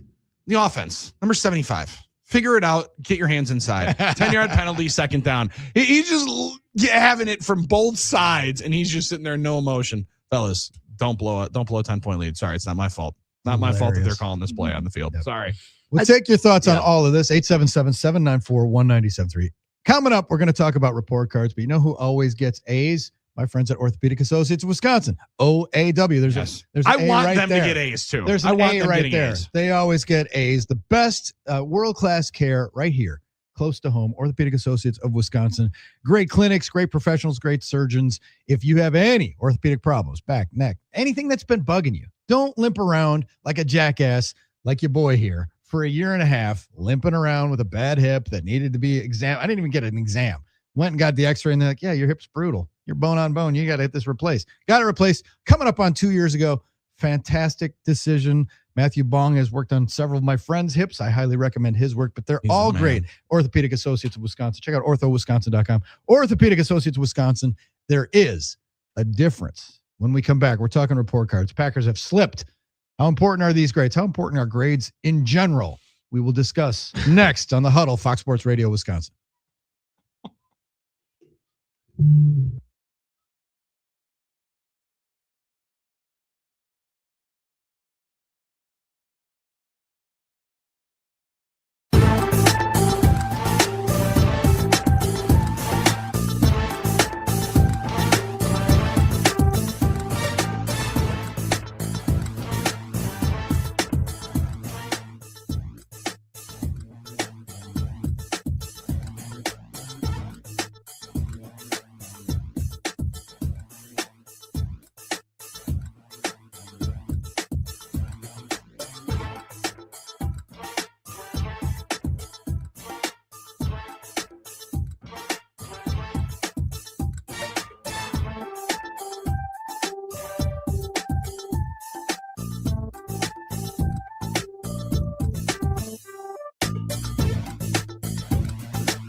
You're not mad about it. The Huddle, Fox Sports Radio, Wisconsin, rolling along. We've reached halftime of the Friday edition. We're close to sliding down the back of the dinosaur. Having fun. Oh, happy hour is going to hit hard today when it's almost 60 degrees. It's going to be epic. Scott Dolphin from the country station down the hall joins us. Hello, Dolph. Drew, in true Wisconsin fashion, at 60 degrees today and then 30 with 1 to 3 inches of snow tomorrow. Doesn't that suck? Get out and enjoy it now. Get it while you can. Get while the getting's good. I feel like summer just looking at Drew Olson, though, right now. My God, what a tan. Look at You better believe it, right? Yeah, man. I tell you. Ron's God over here. It's awesome. Being in the 85 degrees and just soaking that up and thinking of what's to come.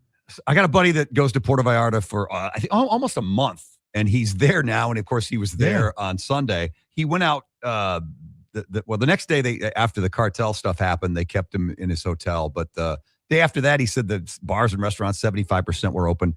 And then by the next day, he was out at his favorite watering Back to holes. normal. Yeah. Back to normal. Everything was back to normal. Yep, it was. That's good. It was a quick blip. Scary for a little bit. Amen. But, I have some friends that were down there too. And I have a cousin who winters down there. So he's been doing that for years. Well, and you've said it many times, and my buddy Russ says it. They're not going to stop going back down. They love that city. My cousin asked me, he goes, would you come back here? I'm like, absolutely. Yeah. I love it there. It's great. I feel safer there than I do in parts of Milwaukee. Right. Buddy of mine's their whole family's right in Cancun right now. Yeah, they're at their nice resort, but they're having a great time right now. So yeah, my daughter was in Cancun until this past Wednesday, and they obviously saw no evidence of anything going on where they were. No, it's worth it. It was just a blip, momentary blip, right? Mm-hmm. Yeah. All right, so Dolph, we're talking about grades because the NFLPA grades have been leaked. They weren't supposed to because they were supposed to keep this under the lid. But I think it was Kalen Kaler got them. Mm-hmm. Well, listen, when you have how many players in the NFL and they were still going to be released to all of the players and their agents, it was going to pop open. There's nothing you can do. No, and thank God for the arbitrator that ruled it this way, where he said, oh, yeah, NFL, sure, you can parade that you guys won this. By the way, they're still going to do it, and we're all still going to know about it. So if you don't like it, get better. NFLPA said, hey, don't blame us. We took it down from our publications, but you can't stop players from talking. So the Packers took a little step back. Yeah, overall went from 7 to 21. Matt LaFleur dropped like a full letter grade in terms of the head coach rating. One of the biggest drops for the Packers was their treatment of families went to a C+ for their lack of game day childcare. That seems like an easy fix to me. I mean, it feels like an easy fix. The Packers are in the midst of renovating their training room, which took a big, massive hit down, which I think was one of the worst in the league in terms of the grades that they had. So there were some that were knocked significantly. Last year, their locker room was out of date and was I think in a C, a B and now it's and then went up to an A because they redid it. So for the interesting part is the Packers are one of the only team in the sport where they can take the information and then actually put their resources into it if they want, because it's only their money, right? It's the operations money. You don't have to go and ask the Hunt family if we can go renovate our locker room, if we're the Kansas City Chiefs waiting for it. Yeah, I saw the Steelers finish dead last. And ironically, the Dolphins, which are kind of a dumpster fire right now, were at the top for the third straight year. Number one team. It's just hard to understand that. Like, how could a team be that consistent but bad in the field? Yeah, well, that's the thing. Vegas was, I think, 6th overall. Right, paid in sunshine. And then you tell me in 1 year the Packers went from 7th to 21st. I'm very skeptical of all these things. Interestingly, the team travel, the Packers went from an A- to a B-. What changed? That's one of the things that is one of the top things that players will complain about. Sure. And what is it? The box only 12 teams graded out higher than a B-. But the Packers fell. But this is like, it's road hotels, flights. And that could be like, our charter got delayed. Like, remember when the Packers had that plane thing? Yeah. And the players it got late. It was going to Arizona. They're going to Arizona. And Wayne Larrabee was finishing dinner and they were still like on the ground in Green Bay. Well, but that's not the player. Is that the team's fault? I know, but that when you're grading, it's like, Taylor asked about it, and you answer. How was your team travel this year? Well, it kind of blew. We had 3 times where our flight got delayed. Is that anyone's fault? Some teams don't take 2 planes. The Brewers take 2 planes. Some teams don't. I'm just making. I'm sorry, the Packers. Yeah, and then we played this year. We had to go to a city that we only go, and I hate the hotel there. So it's like that's. But the Packers have routinely been graded down for family accommodations, which is stunning to me because it's such like a family-based organization. I agree. Get a babysitter and give the kids a playroom. That's the easiest thing. Build out Brewers. I walk by the Brewers one every day. Take one of the rooms, you put one of those mats down. You got Miss Rachel on TV. You have all these different Melissa and Doug toys. It's not hard. You get 3 or 4 very qualified nannies or child care coordinators to be there. That's an easy one. Right. I know one that's available. There you go. Armin, if you miss, I'll sign my wife up. Oh, hey, what a guy! Listen, I'll sign my wife. She's got 2 already, and you're under 3. She knows what she's doing. She's a professional. Well, did it for 15 years. Do you have Miss Rachel on TV?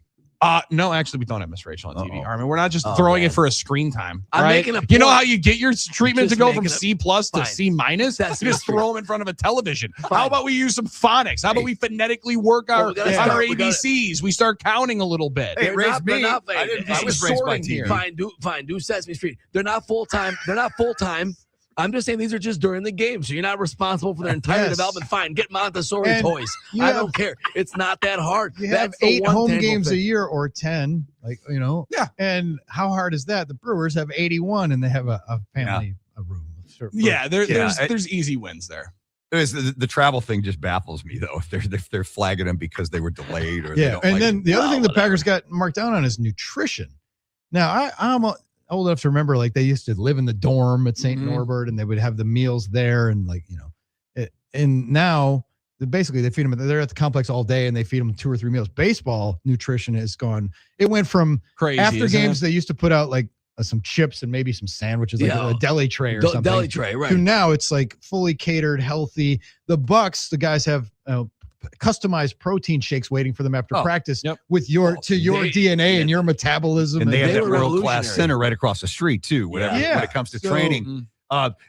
Is it when it comes to the training table, is it like a TripAdvisor bad review because they went to an all-inclusive and the buffet had the same items every day? I would love to see the specific that might be comments that the Packers are saying. Is it that we eat unhealthy food and you're hurting my career, or is it like the waffles were a little bit mushy or you tempt me too much options because I ate 3 brats and 4 racks of ribs instead of going for the salad? But let me ask you this: they get a B for nutritionist, dietitian, and a B+ for food and dining, and they dropped. I mean, those are decent grades. That's true. In my opinion. Why did it drop? What changed from last year? The cook's different. All of a sudden, they're giving them Dunkaroos for lunch. Well, and then Kool-Aid Cool Bursts. I think this one is a little bit more from the standard of living that you're accustomed to and you're used to. Because these dudes are also, for the majority of the time, coming from the top flight Division I, Big Ten, SEC, ACC programs, where outside of Pitt, because they share the facility with the Steelers, and apparently they got 5 weight benches or 5 bathrooms. You come.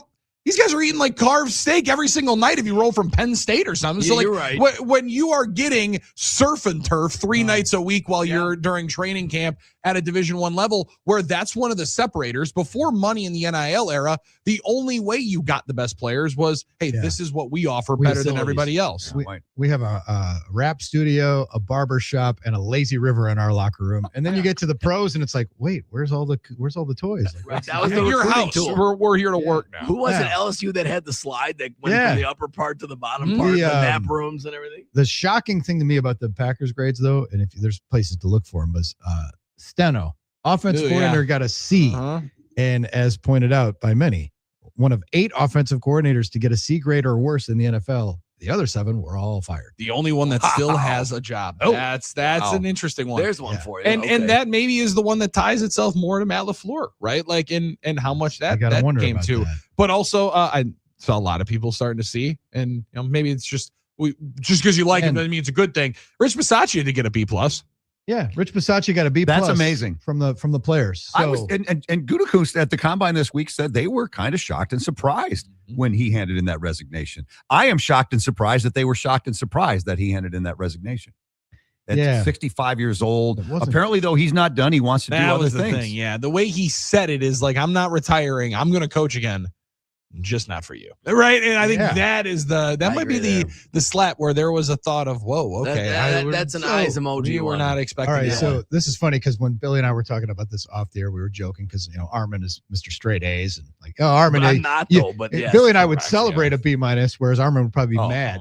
You know? Oh, My yeah. mom would be mad. I'm with you guys, by the way. Yeah. I slept through high school and barely got through junior college. Pretty much. I was smacking that boy, that So- B minus right above the yeah. fridge. Mom, 82. Come on now, let's ride. I did had crack a- up that team ownership was an A-. I had a speaking gig. I had to speak to some students. I don't even remember what it was. I think it might have been New Berlin. I had to do a speaking gig like years Thanks for ago reminding me. I at have New one next Berlin. And it was I can't remember. I was leaving. Yeah, it was the day that I had resigned from the newspaper.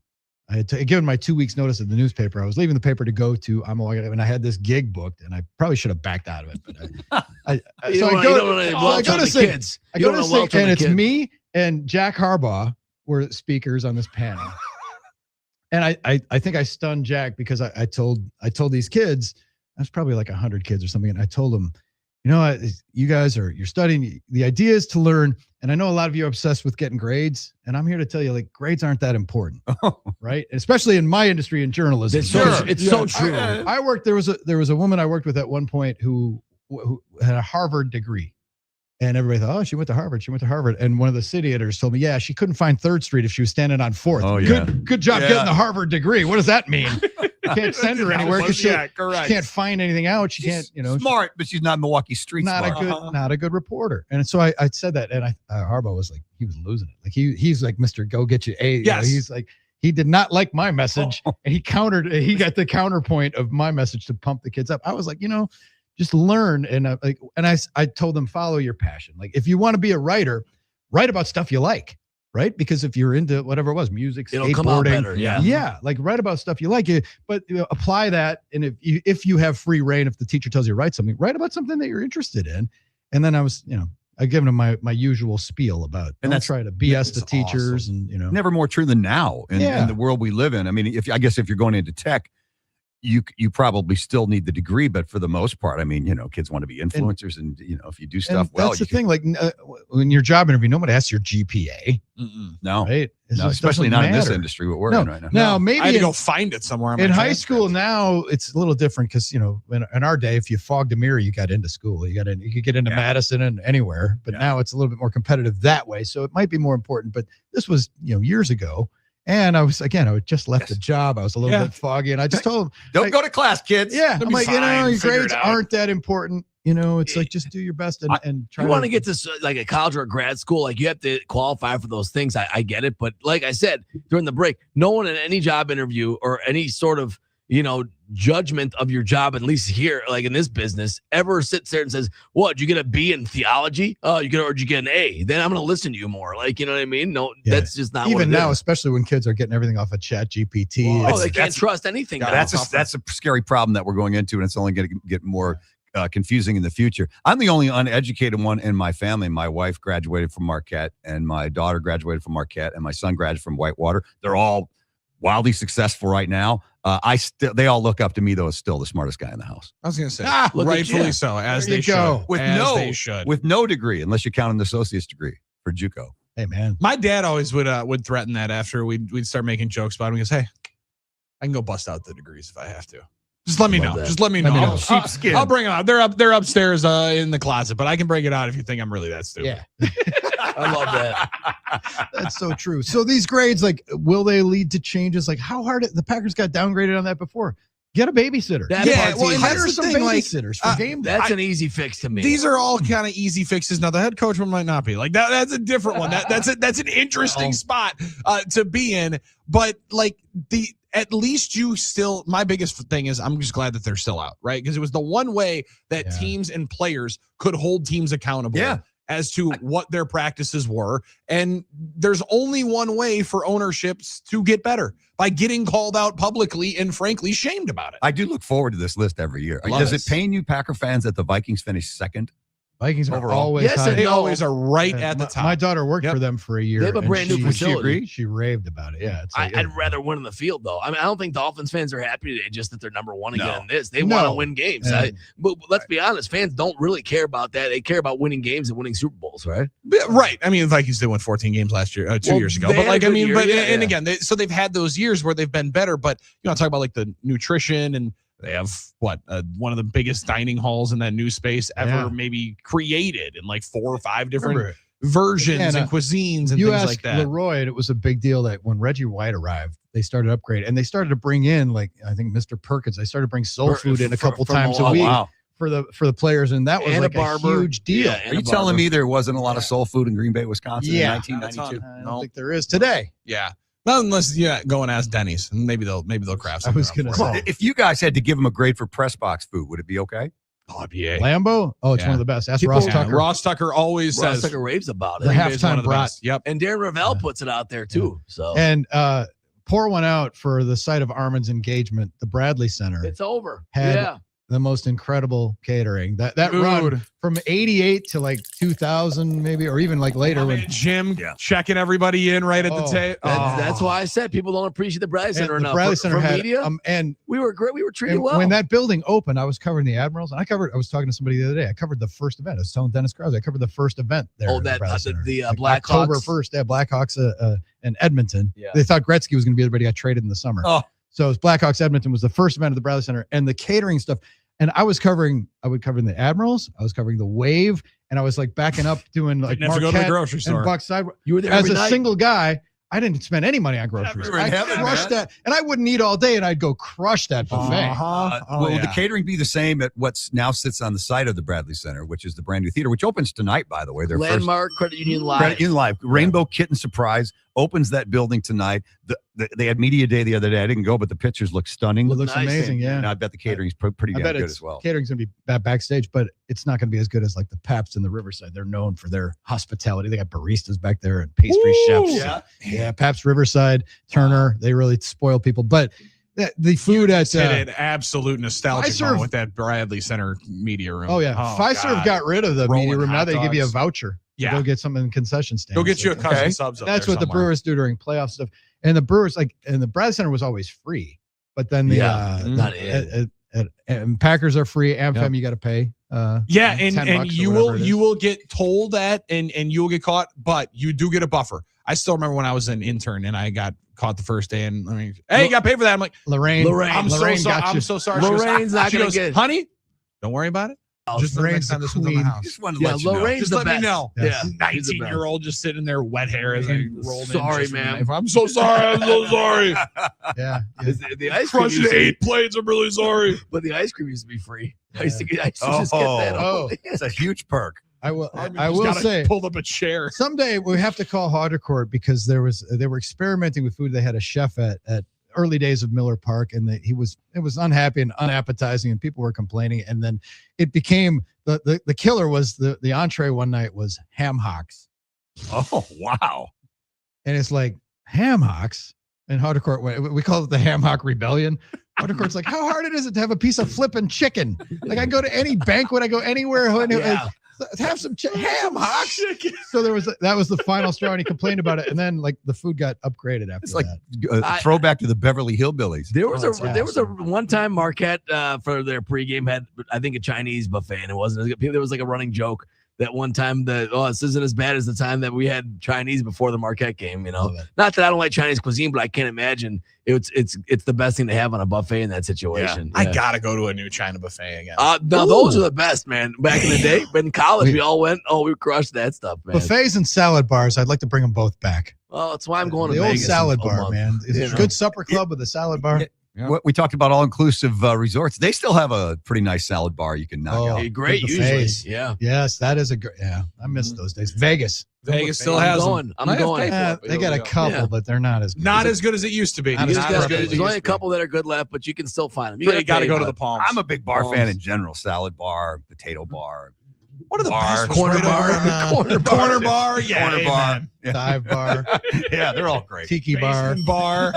Yeah. Backyard bar. Dolph, what's on tap for you this weekend? Any exciting plans going back to Iowa or anything? Nothing. We were going to go see Steve Martin and Martin Short tonight, but tragically that got canceled. So really pretty empty weekend watching the college hoops, just like Billy. Damn right. I can't wait for all of the games. Those mid-major tourneys are starting right now. That's right. Absolutely, I can't wait. Armin's hot on the one, Dolph. Don't you worry. Armin's got takes on the small conference tournament. The MAC tournament is going to be a very interesting thing because this could be this could be a battle for the soul of college basketball. What they're going to do with Miami of Ohio. That's a good point. It's something that not a lot of people are talking about. Butch was, though. Understandably so.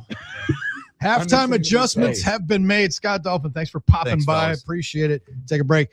It is the Huddle, Fox Sports Radio, Wisconsin. Have a good week.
Huddling up on a Friday, Drew, Billy, and Armin bringing it to you.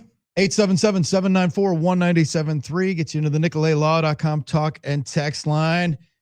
Armin's hit the song, Billy. It's our cue. It's ready. Hero time. Hero time with Current Electric. The best time of year is once it starts getting nice outside, and then you can put your backyard to the test. Give Current Electric the chance to help you out with your outdoor oasis, because what's the best way to make your backyard better? With some lighting, and Current Electric are the ones to be able to help you out. You can go and check them out this year's Realtors Home and Garden Show, March 20th through the 29th. You can ask them their ideas as to how to enhance your outdoor living space. But the easiest way to add on to a more functional spot in your house is to add some space and add some lights in that backyard. Make it the spot that you want to be hanging out in all spring and summer long, and let Current Electric help you out. Call current.com. It's callcurrent.com. Now, guys, I think this one's kind of strange, or might also be just a little bit simple. The hero of today, when we look at the Packer report cards that got put out here, Kalen Kaler is the hero of today. Senior NFL writer for ESPN, formerly of The Athletic. She's the one that put out all the report cards. And Drew, my favorite part of it is because the NFLPA and instituted this program to have one way for all players to voice somewhat frustrations, disappointments, and critiques with the organizations. Loudly, certain owners last year, the ones that didn't like being criticized, said, we need to stop this. We're gonna stop this. My fans think that we're cheap. My fans think we're bad. My fans don't like my locker room. What's the issue here? The only way that fans then understand and know what those standards could be and should be is by this being public. And the sidebar hero is the independent arbitrator that ruled in this case. Sure, NFL, you guys win. All right. They can't put it out on the sweet letterheads. They can't make nice graphics. They can't put it up on their team webpage. They can still do it, and we all still know that it's going to get publicized, because the only way for the Bidwells of the world to get called out is with this process. And you've seen it happen in Green Bay. Things get better when called to action, and I definitely expect these to get called to action upon. The training room, I thought of one other thing, Drew, and maybe it's the return to play that we talked a lot about with the Packers this year. Yeah. That could have been an issue with maybe some of the trust or mistrust. Trust with the training staff. Absolutely. Trust Current Electric, though. Call current.com. Presenting sponsor of our superhero of the day. No question. We are rocking and rolling. Show is flying. So's the week. It's Friday already. What happened to February? When we convene on Monday, it's going to be March. That's crazy. How about that? Goodbye and good riddance. Exactly. It's the Huddle, Fox Sports Radio, Wisconsin.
Good morning, Wisconsin, and welcome to the Huddle. I'm all for someone huddling if you have something to say.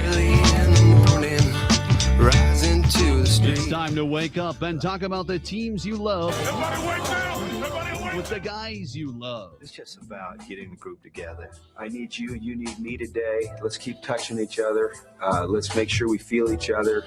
Let's make sure we smell each other's breath. Watch us on YouTube, Facebook, and X. You need 15 or 20 huddles to correlate with the number of cameras. Take the cameras off the field, then there'll be no huddles. Now gather around because it's time to huddle up. West left slot, 323 wide stick on one. Ready, Biller for blitz. If it looks like man coverage, I'll check. I'll go 200 jet. You got to cut and crack. Now cut and crack. Red right 18 Bob on one. Ready, cut him and crack. If you look at this play, what we're trying to get is a seal here and a seal here, and try to run this play in the alley. We know exactly what we got to do. All right? That's all we got board down to. Let's go out and kick some tape. All right? Hey, yo. 1, 2, 3. Keep doing what you're doing. You got to sit our guys out and make the play. Be right all the way outside. Y left. Fake 396 bag. D hand. C puck. Is that long enough for you? I want you to be proud of your profession. It's a great profession. Go out there and play this ball game like I know you can play it. With Drew Olson, Mythical, legendary figure. Bill Schmidt, Oh, my God. This man's been out all night. and Armin Sarian. This is it. Don't get scared now. Sanchez, we ready? Fox Sports Radio Wisconsin is on the air.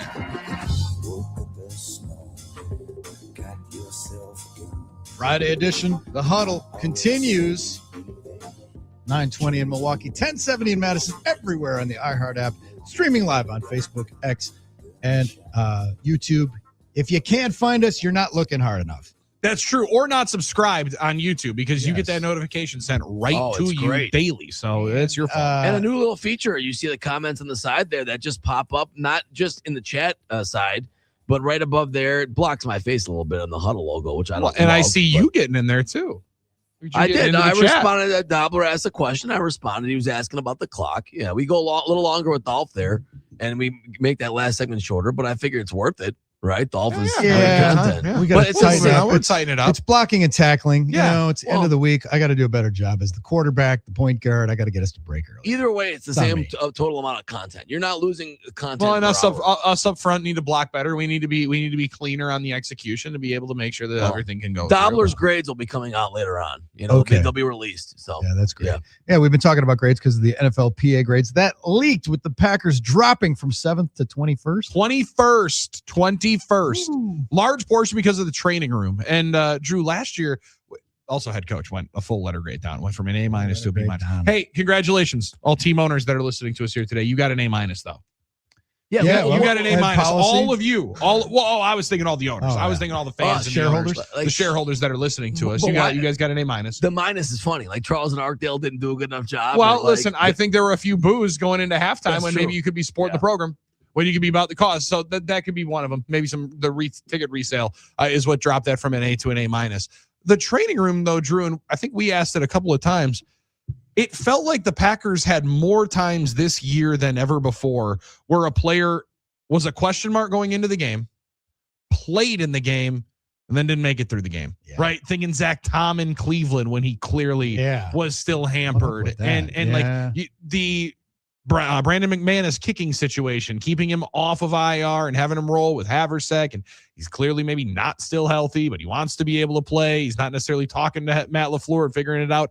I thought maybe that had something to do, but they didn't lose their trainer. They lost the team physician, but it's the most change they've had in the medical department in quite some time up there. That's true.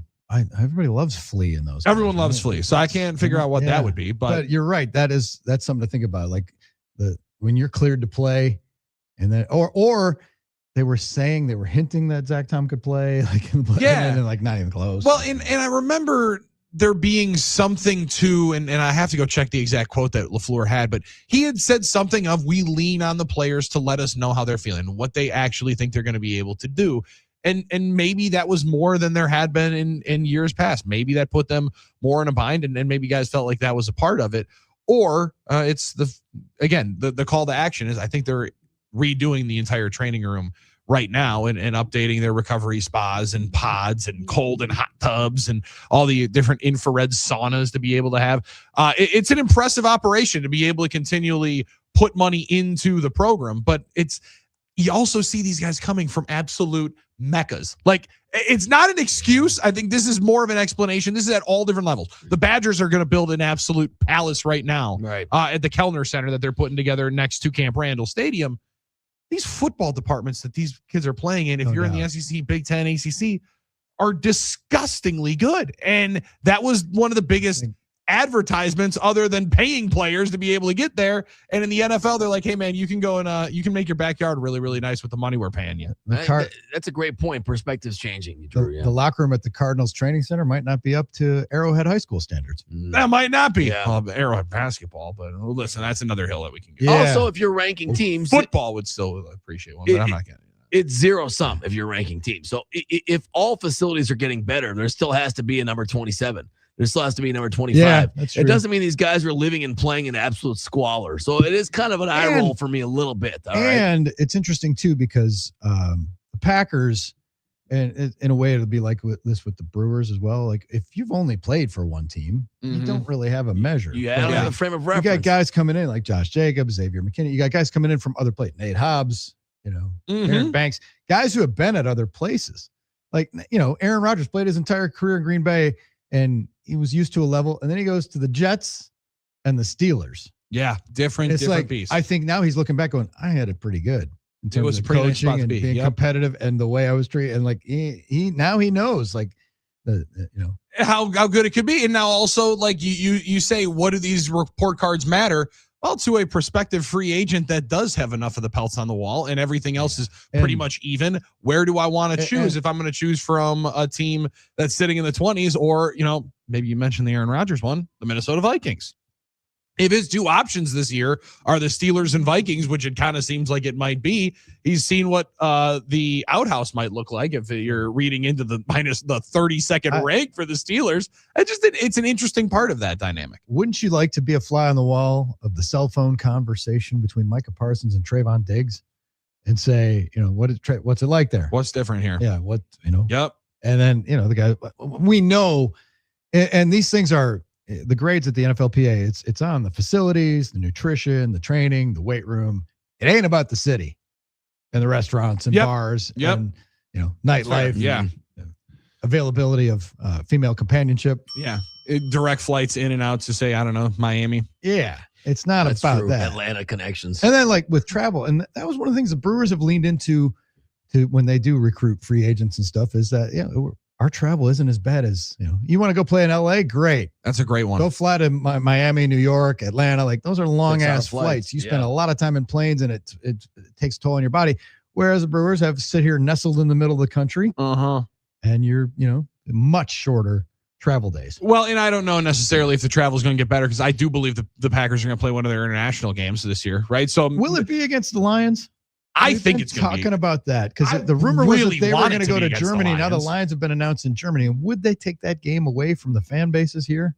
I think they might. Now, it's also the Lions home game. That's one of the biggest reasons why the Packers would get the 9 home games. Talk about a built-in advantage where you get 9 home games, 6 true road games, because I think that one's going to be kind of a split atmosphere, and 7 true road games, and one of them, that would be your toughest one in Ford Field, being international would be crazy. Hard for me to imagine the Packers playing an international game where they didn't have the advantage in supporters.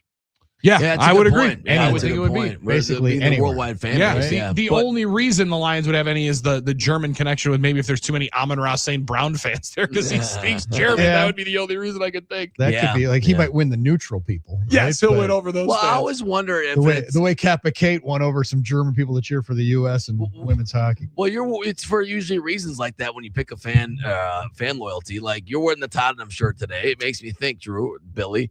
Like, do NFL fans overseas pick their teams the way American fans pick their English Premier League teams? It's like for usually random reasons. It's just one player they liked, a jersey they liked, a game they saw, or someone they just glom onto and all of a sudden become like passionate, loyal fans like they grew up in Liverpool. Like, you know what I mean? So there was a cool 12 or 13 minute video that the NFL put out. Kyle Cousineau was a part of it, of like some Newcastle fans, I want to say, that came to the Packers-Bears game. And it was kind of just like they seemingly adopted the Packers as their American football Didn't Danny fan. Whelan just visit there too? Danny Whelan was rolling through the Ireland area. So like there's some outreach programs Really to it, is. but like I do think some of it is they'll identify a city that's kind of similar to theirs, a program that might have something similar to the fan or the team that they pull for, but I do think it might just be because it's cool. Right. And having a game in Brazil, we talked a lot about it the last couple of years really quick, but it's like it's the community ownership. It's more relatable to fans overseas. They have that brand. So there's a lot to that. I wonder, do Goody and Matt LaFleur have a players executive committee, player leadership council meetings? Because that should be regular. I think you got to do that. And I know with Murph, I think that's Yelich. It might be a one-man committee. One-man band where there, Murph is like, yeah, Yelich, should we, what do you think? Do you think pro football call off BP today or what? Do you think pro football GMs, coaches, executives want their teams to be run like that, though? The culture of football seems to be more militaristic. Am I wrong? I think it's got to be more collaborative these days. And it's got to be like input and stupid stuff like, well, now that the Packers can like park underneath and like the little amenities like that. Sure. To me, it is just flabbergasting that they haven't developed some kind of kids room. Well, that's an easy fix. Like, that one feels like something. You get people lining up to shovel snow. Yeah. We can find qualified childcare people. Obviously. And some of the people, like maybe, I don't know the dynamics of it because I'm not a pro athlete. But if you are a player with kids, you're of a certain age, right? You're a veteran player and you have young kids, you might very likely have a nanny around that takes care of the kids while your wife goes to road games or whatever. You might have a person, a nanny. Someone that helps. So then does the nanny go as a guest to the game, sit in the suite and have some vodka sodies and watch the game? Or is the nanny watching the kids during the game? Either way, whether the club provides, nannies, a daycare, or you bring your own. They have nannies, but you go down there and watch as well. Yeah. I don't know. Well, that's what it is. I don't know, but it seems to me like that is it should have been fixed the first time it showed up on the survey. Is it liability? Because I think it can't be liability. The Brewers have this room and have had it for years, and I walk by it all the time and see the little kids playing in it. It is popping. Especially with the games where the games that go late or night games, the kids, they might have little nap pods or stuff, or kids, like you said, they're Sunday day games. They're probably guzzling Capri Suns and they're running around in juice boxes and they're, but at least they get tired and if stuff. you want to bring the kids to a game, it's harder at Lambeau than a baseball game because it's cold, it's tighter. Like to put them out in the bowl, you're not going to do that, right? In the cold winter games. So maybe it's just a matter of having a place to have them stay. Like even if it's not having the actual child care coordinators or whatever, it's just having a place where they can be with their own parents, or with whoever it is, grandma, mom, whatever it is. I would think because it's a lot, because not all the players have suites and stuff like that. It's easy to say, go put them in the suite. Well, one or two have that, right? Well, right. And it's also easy to say, well, just build out a suite. Well, okay. No, if we're selling 3 of them and we're going to blow up one of them, I don't know that's the greatest thing that we're going to be wanting to do. Little Wayne's in one of them and all that stuff. Yeah. So you got to work that out a little bit. You got to be another thing, and I don't know if this is part of it or not, but another thing that's really important for teams is alumni relations. That's send guys swag, keep that thing, keep the bond going. I think the Brewers do a pretty good job of that. I don't know if the Packers they do have a suite for guys and they let them come. I know their Packer alumni suite's always bumping. Yeah. They have a lot of, they let guys come. Isn't that something they've always done well, the Packers with alumni? That's why I'm surprised. I think like alumni weekend and like the opening day or home opener. A picture of Tom Crabtree got honored this year as one of the members of that championship team. Yeah. And, his kid got to be there with him and see him run out. It's like that's part of things it. Of it. Yeah. That's part of it. But yeah, flabbergasting. And then when it comes to the training room, like, I don't like the strength coach or maybe this guy's riding me for being a fat ass in the off season. Like, you don't know. Everybody's got their own agenda when they it's very much re-injured here on my sprained ankle because I think that I should have.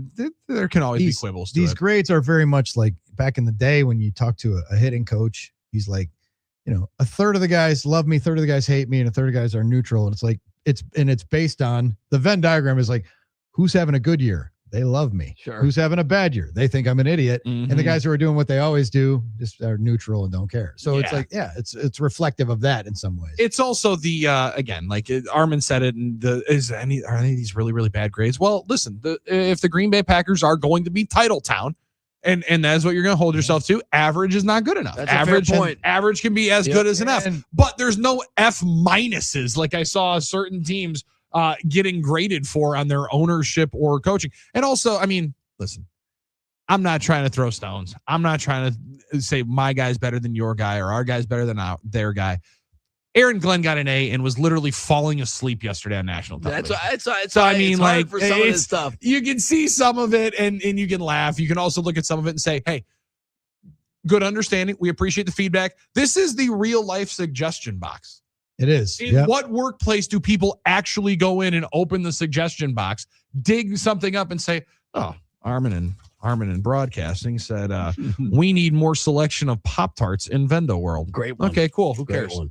Right? Like, so at least now you'll see that this gets taken under advisement. Maybe something happens. Good point. I would imagine, especially when it becomes public, and you're right, Billy, about that. When you hear like the fan base and it becomes the outcry on social media, I would imagine now the Packers are going to put in a childcare facility just because of this. Like, you would hope. Why did they do it last year? I'd be totally shocked if they just said, no, we still don't need to do it, and we don't care if people clown us for it. That's not the way the Packers do business. So to me, that's going to be part. There might be maybe there's a liability reason or something that we don't think about it. I don't think so either. No. But I'm just trying to think, like, would there be a reason not to? So yeah, this is an ed policy thing though, because it's like this is the punch list stuff. Just need some of those mats on the ground. You get those mats, and everyone's having. It's they're. I bet give me like Kid Katie in there. Yeah, we'll work it out. Exactly. Build a big old jungle gym in there some way. It's going to be better than you ever imagined. A foam pit. Kids still playing in the foam ball pit. Man, is that still a thing? They're plastic. I remember Jaden and Haven Field to run around the clubhouse as little kids. Everywhere. Now they're playing in the organization. Oh yeah. And Jermichael Finley's little son. You know, remember him with the curly hair, the good-looking kid when he was real little? He's committed to Notre Dame. Now he's going to play, and he's in college. I yesterday dug up, because my little guy is in the phase where if we're playing sports, we both have to be wearing jerseys. That's right. Like, he wants you on the field, like on full the field, full uniform, full Daddy, participation. Do you have some football jerseys? Oh, here we go, buddy. I got a lot. Yeah. So he doesn't know that by now. Well, so I had to open up the box and I had to dig up and dig jerseys? through all of the different jerseys that I had. Well, yeah, those. And how about a rude one of my wife saying, "Why is that so skinny?" Oh. Shots fired. Emotional damage. How about this for the emotional damage? Your boy still put it on, was able to squeeze in, and she goes, You fit. Well, I mean, it doesn't look as tight as I thought it was going to. Oh my God, baby. Emotional damage. That was rude. Did you keep any Whitnell jerseys? I hope you did. Because they always ask for them back, and they're like, we're going to fine you. We're going to charge your parents. I think statute of limitations is up. I think I had both. I think I kept both. Good. One of which was hanging in a friend of mine's college house. So I do think I got that one back.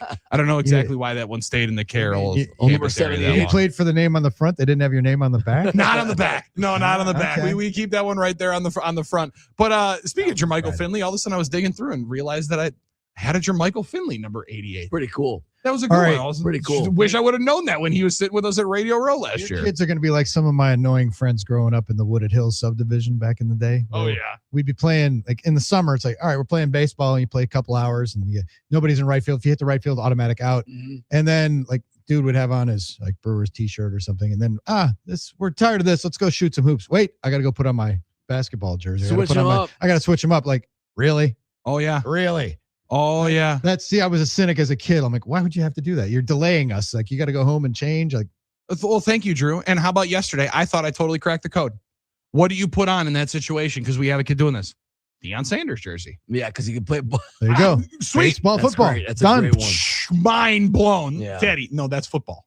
That's a football jersey. There's no buttons on that one. All right. Blade. Take that son of a gun off, put the Bob Uecker on, and get yourself back over here and put the catcher's mask on. All right. Switching sports. I'm sick and tired of this. Yeah, that's awesome. Well, it wasn't as bad as like, there was like kids that wanted to wear cleats playing football in the backyard. I'm like, you didn't put cleats on. We don't need to play foot. Yeah, we don't need cleats on for our Hales Corners Park Saturday morning. I might have been the guy that had a jersey ready if we switched to basketball. I might have been that guy. You might have, see? All right, but I was not going to let that Kohl's discount Sean Respert jersey, Bucks jersey go to waste. Okay? I like that. Yeah, I like that. That was a $5 special. There were a couple of the park, the Sunday footballs. We did Saturday 8 a.m. was the one that turned into a very, very physical game over at Hales Corners Park when I was in middle school.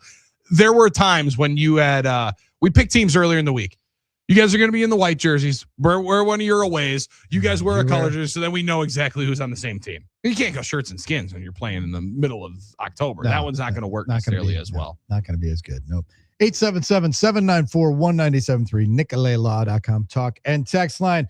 If you're on the interwebs today, I urge you to surf on over to GameDayMen'sHealth.com. Check out my friends there. I was at the Brookfield Clinic this week. Every week, it's appointment, destination visit. Check them out. See how they can benefit you. Men's health, no longer a taboo subject. Your testosterone dips as you age. You might benefit from TRT. You might benefit from their weight loss program, their vitamins and peptides. See, a lot of guys that are really jacked going in there that probably their testosterone levels are probably fine, but they're getting the peptide therapy or they're getting the EPAT therapy to help them through injuries. Just check it out. Great services provided in a cool atmosphere, and it is really no hassle, no obligation, no cost. Sign up for that consult, get a blood test, and they'll walk you through how they can help you with their treatments. GameDayMen'sHealth.com. Get back in the game with Game Day. All right, moving forward. When we come back, yes, I like these grades, and it's good conversation, but the combine is going to be here and gone. Right? Quickly. And Nags turned me on to one of the better analysis threads of this year's combine and a preview to the draft, which we're not as invested in as last year's, admittedly. That's fair. There's Very not much in Green Bay, so. and the Packers don't have a first-round pick at this juncture. But we will discuss that as we move forward. It's The Huddle, Fox Sports Radio, Wisconsin.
Continuing the Friday edition of the Huddle, Drew, Billy, and Armin bringing it to you on what's going to be a glorious weekend, a casual weekend, if you will. Badgers tonight, Washington, Bucks, Knicks. Going to be a fun one. I'm excited for Bucks Knicks. Guys, maybe I'm just a fool. Maybe I'm just excited. Maybe I'm just optimistic. I was kind of hoping tonight was going to be the night Giannis was going to come back. Right? Like I kind of had it circled as maybe this would be the time. He's getting close. I know he's getting close. We've heard it being close. He said at All-Star break, he's 100%. He's like, I'm ready. He wants to go. You can tell. I thought maybe tonight would be the time, but it doesn't seem like it. Especially when you see this team winning, it's got to get him his competitive juices flowing a bit. Saying, all right, they got something going here. Let me jump in and we'll keep winning games, you know? Well, and maybe also since they're winning, Drew, it's the thought of, hey, you guys keep doing this. I'm going to make sure as 100% as I possibly can be, and then run it as much as we can and hopefully be as healthy into the playoffs as he's been in years. Be as fresh as you can. Absolutely. All right, so Combine's going on. It will wrap this weekend. For some, it's already wrapped. You know? Some have, definitely. Some are already getting out of there. But Nags turned me on to the thread from Lindsey Rhodes. Did you see that? Lindsey Rhodes' analysis, a long thread about NFL as she's leaving as she's leaving the Combine. First impression: this draft class is underwhelming at the top. The best guys at premium positions are mostly thought to be guys who wouldn't have been the top guys in other draft classes. That's going to make for some interesting decisions for teams at the top of the draft. If the best guy is an above-average starter rather than a blue chip, Pro Bowl All-Pro guy, is it worth spending a high pick on that guy, or do you pivot to a higher end guy at a position that's not as highly valued, like running back, linebacker, safety? There will be a lot of positional value conversations inside front offices this season. That's a fascinating part of it. And I think Brett Veach was the one that also said at the microphone, he's like, probably about 25% of our top 100 players decided to go back to school, right? Like he's like, there was a huge amount of them that all decided they were going to go back to school, a lot at those exact premium positions, because you were getting the most guaranteed money to stay in college at those spots. Like outside of the pass rusher and left tackle, she is right. I know wide receiver is very, very high. People really, really enjoy a lot of the talent there. That also seems like it's a yearly thing, Drew, right? Everybody loves the wide receiver talent because there's so many good ones coming out. But the fact that you might see a running back, safety, and linebacker, the three positions she mentioned right there, all taken in the top 10, that speaks volumes in a 2026 football that's all predicated on metrics and things like that. The other thing about this draft and the Combine, there's no smoke. There's no even like hemming and hawing or couching. It's like Mendoza's going. It's Mendoza. Sure seems like it. The closest thing was Dan Orlovsky put a tweet out that said, I watched his tape and it wasn't what I thought. But they're not even. But nobody's even like, if the Raiders take him, it's like they're taking him. Especially the way Brady seems to be falling in love with him. Don't you think? Yeah. You knew he would. And he's standing there today and he's talking actually right now. And they gave an aerial shot of the two poor guys that they put right next to Fernando Mendoza in the interview room. But there's nothing there. There might be a conversation who ends up being the second guy. But Drew, it's kind of like last year where even though it doesn't warrant it, we still only want to talk about quarterbacks, and there might be two guys go in the first round. Third, So and then they all have their pluses and even Mendoza's got definite limitations. Limitations there. So it's going to be like, we have this guy valued higher than this guy, and then in 3 years we'll decide who made the better pick. Who's the best player overall in this draft? Because Mendoza is number one, but he might not be the best player. He's going to be close. Jeremiah Love's the best player. Jeremiah Love and Caleb Downs are in the discussion. I think those two would be the best ones. And Downs, people are just loving in the interviews, knew they would. He, another incredible story of a guy that started at Alabama. He left when Saban left, went to Ohio State, and continued being a dominating force. But Love is also, running back's not what people want to put near the top of the draft. It doesn't work out very well for some of the teams that take one, right? Bijan Robinson's amazing. Hasn't sniffed the playoffs. Saquon Barkley gets drafted in the top 5 with the Giants, makes the playoffs one time and wins the Super Bowl once he's a free agent. But Love is kind of in that discussion where he feels to me like he could be the McCaffrey kind of playmaker with the ball in his hands in the pass game and the run game. Don't let him go to Kansas City. Lindsey Rhodes goes on to say that there could be a run based on the way the game is going on tight ends and safeties because of the cat and mouse with the heavy packages with multiple tight ends. And then you need safeties to combat that. And so that whole chess match, if you will, makes people say, well, not only do we need one good tight end, not two, we might need three. Because we're going to go three. Yeah, and then every action has personnel. And to your point, the safety, every action has an opposite reaction in the market. It's the inefficiency of the market where, everyone started getting excited about receivers 10 years ago, and now every kid came up as a receiver. Now there are so many good receivers available, therefore the supply is there. So where does the value come from? And it might be those positions, or even running backs now. If you see like a Jahmyr Gibbs play so well, and I've always been a guy that said don't invest in running backs, but if the economy of the markets of position markets changes a little bit, and you can see, well, he made an impact on this in this team. If you get the right guy, again, it's always about identifying the right talent, a guy. Not just the position. Gibbs is going to validate Love's draft position, right? Because Jeremiah Love's going to go in that top 12, and Jahmyr Gibbs is the exact case in point. Now, he can be exactly that kind of player. Now, I don't know if you got that with Ashton Genty. I think maybe the Raiders thought they were going to get that type of guy with Genty and didn't make the pop they wanted. So it will be interesting to see what happens in that regard. We focus so much on positions, but I always go back and forth with the draft over years and thinking, is it more important to have quality depth and finding the right guys over time? The Packers have done a pretty good job of that mid-rounds. Or is it really about finding as many great players as possible? Really, the game changers, the top-end guys. Yeah, it's the second one. You got to try to find as many of them, and the most important is how you can find them at positions of value and get the guaranteed money, and they can become significant players for you on a minimum contract. You bring up the tight end spot, though. Everybody follows the leader. Everybody follows McVay. They ran more 13 personnel than anybody all year long. They had 3 legit dudes. Tyler Higbee probably was the name people remembered the most.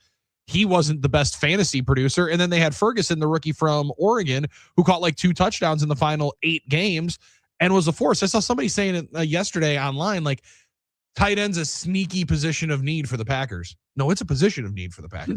Right? Like, it is a position of need for the Packers. As much as Tucker Kraft might be an all-pro, you need another one. As much as I like Josh Wiley, what he did at the end of the year last year, you're not going to bank on that. And Luke Musgrave is a massive question mark. Yeah, he still is, a huge question mark, and coming up on the time where he's going to be up for a contract. So you want to get younger, and you can maybe get better at that spot now because that one continues to churn out better and better players. Yeah, just because you have one great, it's football. You need depth. Just because you have one great player at a position, it's better than that having 2. Like, it's like ordering pizza. I want 2 pizzas. And versatility. Another thing she talks about is a trend is the power slot receiver. The guy could be a number 1 target that plays out of slot but can go inside and outside. And that made me think, like, okay, Jaden Reed was, leading receiver and like playing that way. But Jaden Reed, Matthew Golden, could they go outside? Or do they have that versatility? That's what teams are looking for, those unicorn type guys. Used to be you're either the outside guy or you're the slot. Remember Randall Cobb, Jordy, now it's like you got to be able to move around. Well, and how about Christian Watson? I think a couple of his biggest highlights came when he was the inside number 3 on the slot on a trips package, right? Where he would be considered like 6'4", 6'5", and for how much you're going to run outside, Drew, you need somebody to be able to block like that on the perimeter. So I think Reed has the biggest opportunity to pop comparatively to what he did this year, right? Obviously, he missed so much time with the injury, but I think there was still the belief that he was just going to come back and be at the peak of his power, myself included. I thought he was going to come back and be an absolute jolt of lightning rod. Just didn't have the built-in trust with Love from the year that he needed. But I think he's going to be a much better addition this year. And wide receivers stocked up. They got a bunch of options this year. I don't know that the Packers are going to take one. I also didn't think they were going to take 2 in the first 3 picks last year, so I wouldn't be surprised. So the mechanics of this draft, though, if this is indeed true, where there's talent, but there isn't a lot of talent at the premium positions. So then you got to adjust your board, and do you calibrate that because of the first round money and the contract stuff that you got to give the first rounders?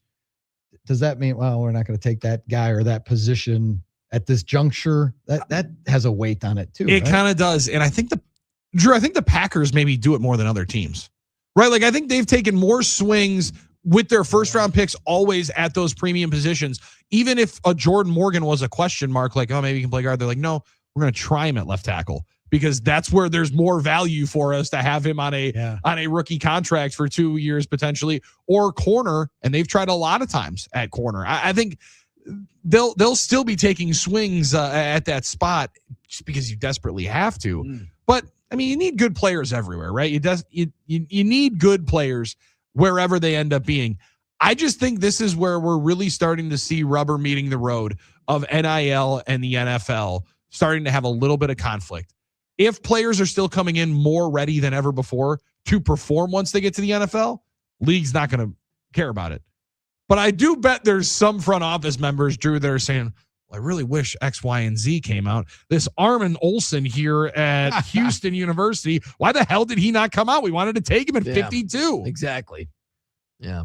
You were locked in at that long snapper. I'm all in. I mean, you know me. It's easy. For our own notes, the premium positions: quarterback, edge, tackle, receiver.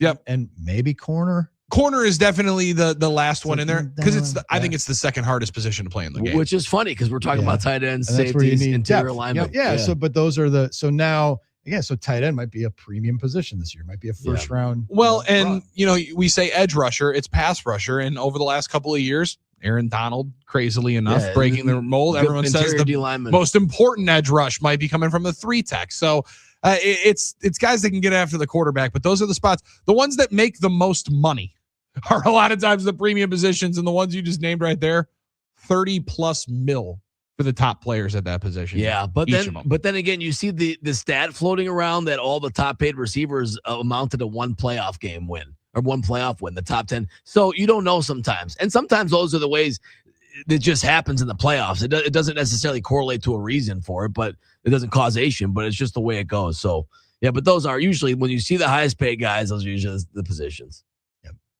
877-794-1973. Armin, you talk about your causation and correlation thing. Just wait for the Darnold conversation now. There you go. Listen, he's the quarterback, and he only made $30 million. So if you actually want to win, you can't take these $50 million contracts. We're copycats in this league in terms of that. It's whoever had the playoff success Super Bowl the year before. That's got to be the way to do it. It was before. You got to draft the rookie, and you got to have him on a rookie contract. Deal. Well, Mahomes was the only one that ultimately kind of did it. And then Hurts got one, and they're like, well, you're going to pay the guy, but you got to do it in a different way. You got to pay him a little bit less.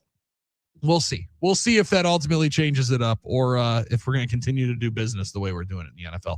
Cap's still going up every single year, and these teams are still finding themselves more and more money to play with, Drew. So I'm excited for free agency coming up here in 3 weeks, which feels crazy that it's already almost here. Already upon us. That's right. You know what else is upon us? The end of the show. That's got our Wake and Bake story coming up next. We'll say our goodbyes and turn the rest of your Friday over to you, smart, good-looking listeners. You're listening to The Huddle, Fox Sports Radio, Wisconsin.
Oh, rolling through a Friday. The Huddle. Drew, Billy, and Armin. How many weeks we've been doing this show? I mean, I was gone last week, but it still counts. We started January 21st. I think this is the fourth or this is the fifth week, actually. Fifth week. That sound about right? You were out for one, so yeah. Yeah, we were just. You don't have the caps, as the kids say in soccer. You don't have the caps. That's fair. We were running from the grind, as many would say, now, getting up out of here. Yeah. Now you had one day off, right? Yeah. Going to find more too. Don't worry. Well, so we all are. Yeah, going to find some more too. Yeah. Wrapping up our 5th week as a show. Come on now, Good math. Let's go. Appreciate everybody out here. Absolutely. Comments. We're rolling into the 6-7 weeks. This is a good one. YouTube, X, Facebook. You can get us, of course, over the air, 920 Milwaukee, 1070 Every Madison, day. iHeartRadio app. Time for our Wake and Bake story brought to us by our good friends at Happy Place Hemp. HappyPlaceHemp.com. Rob and Chris work in Muskego. They make great products. In fact, I got to stop by those guys. I'm out of Drift Seltzer. Same. Me having some Drift Seltzer in that fridge. Good weekend for one of those today out in the patio. Oh, that for 60 degrees. Right when you fire up the grill, that alongside with the burgers on the grill. Use that. Try to use that as a bit of a sleep aid too. I kind of been using it as a pregame party, but I see if it'll help me as a sleep aid during the week. So I'm gonna have to stock up on some Drift Seltzer, the Drift gummies, the Delta 8s, the lotions and potions. They got great muscle creams, the lotions, the pet products. Check out the entire line at happyplacehemp.com. Use the code HUDDLE. The old ones are going away, being phased out. HUDDLE gets you 25% off every time you go to the well. It always works. And free shipping. Best free part. Shipping is key because you save a couple extra coins, so you can buy more products. Check them out. If they have the sampler packs, which are awesome. And if you have questions, always reach out to Rob and Chris. They're glad to walk you through their product line and see what's right for you. The best way to do it is just sample, see what you like, see how they hit. Go in and talk to them.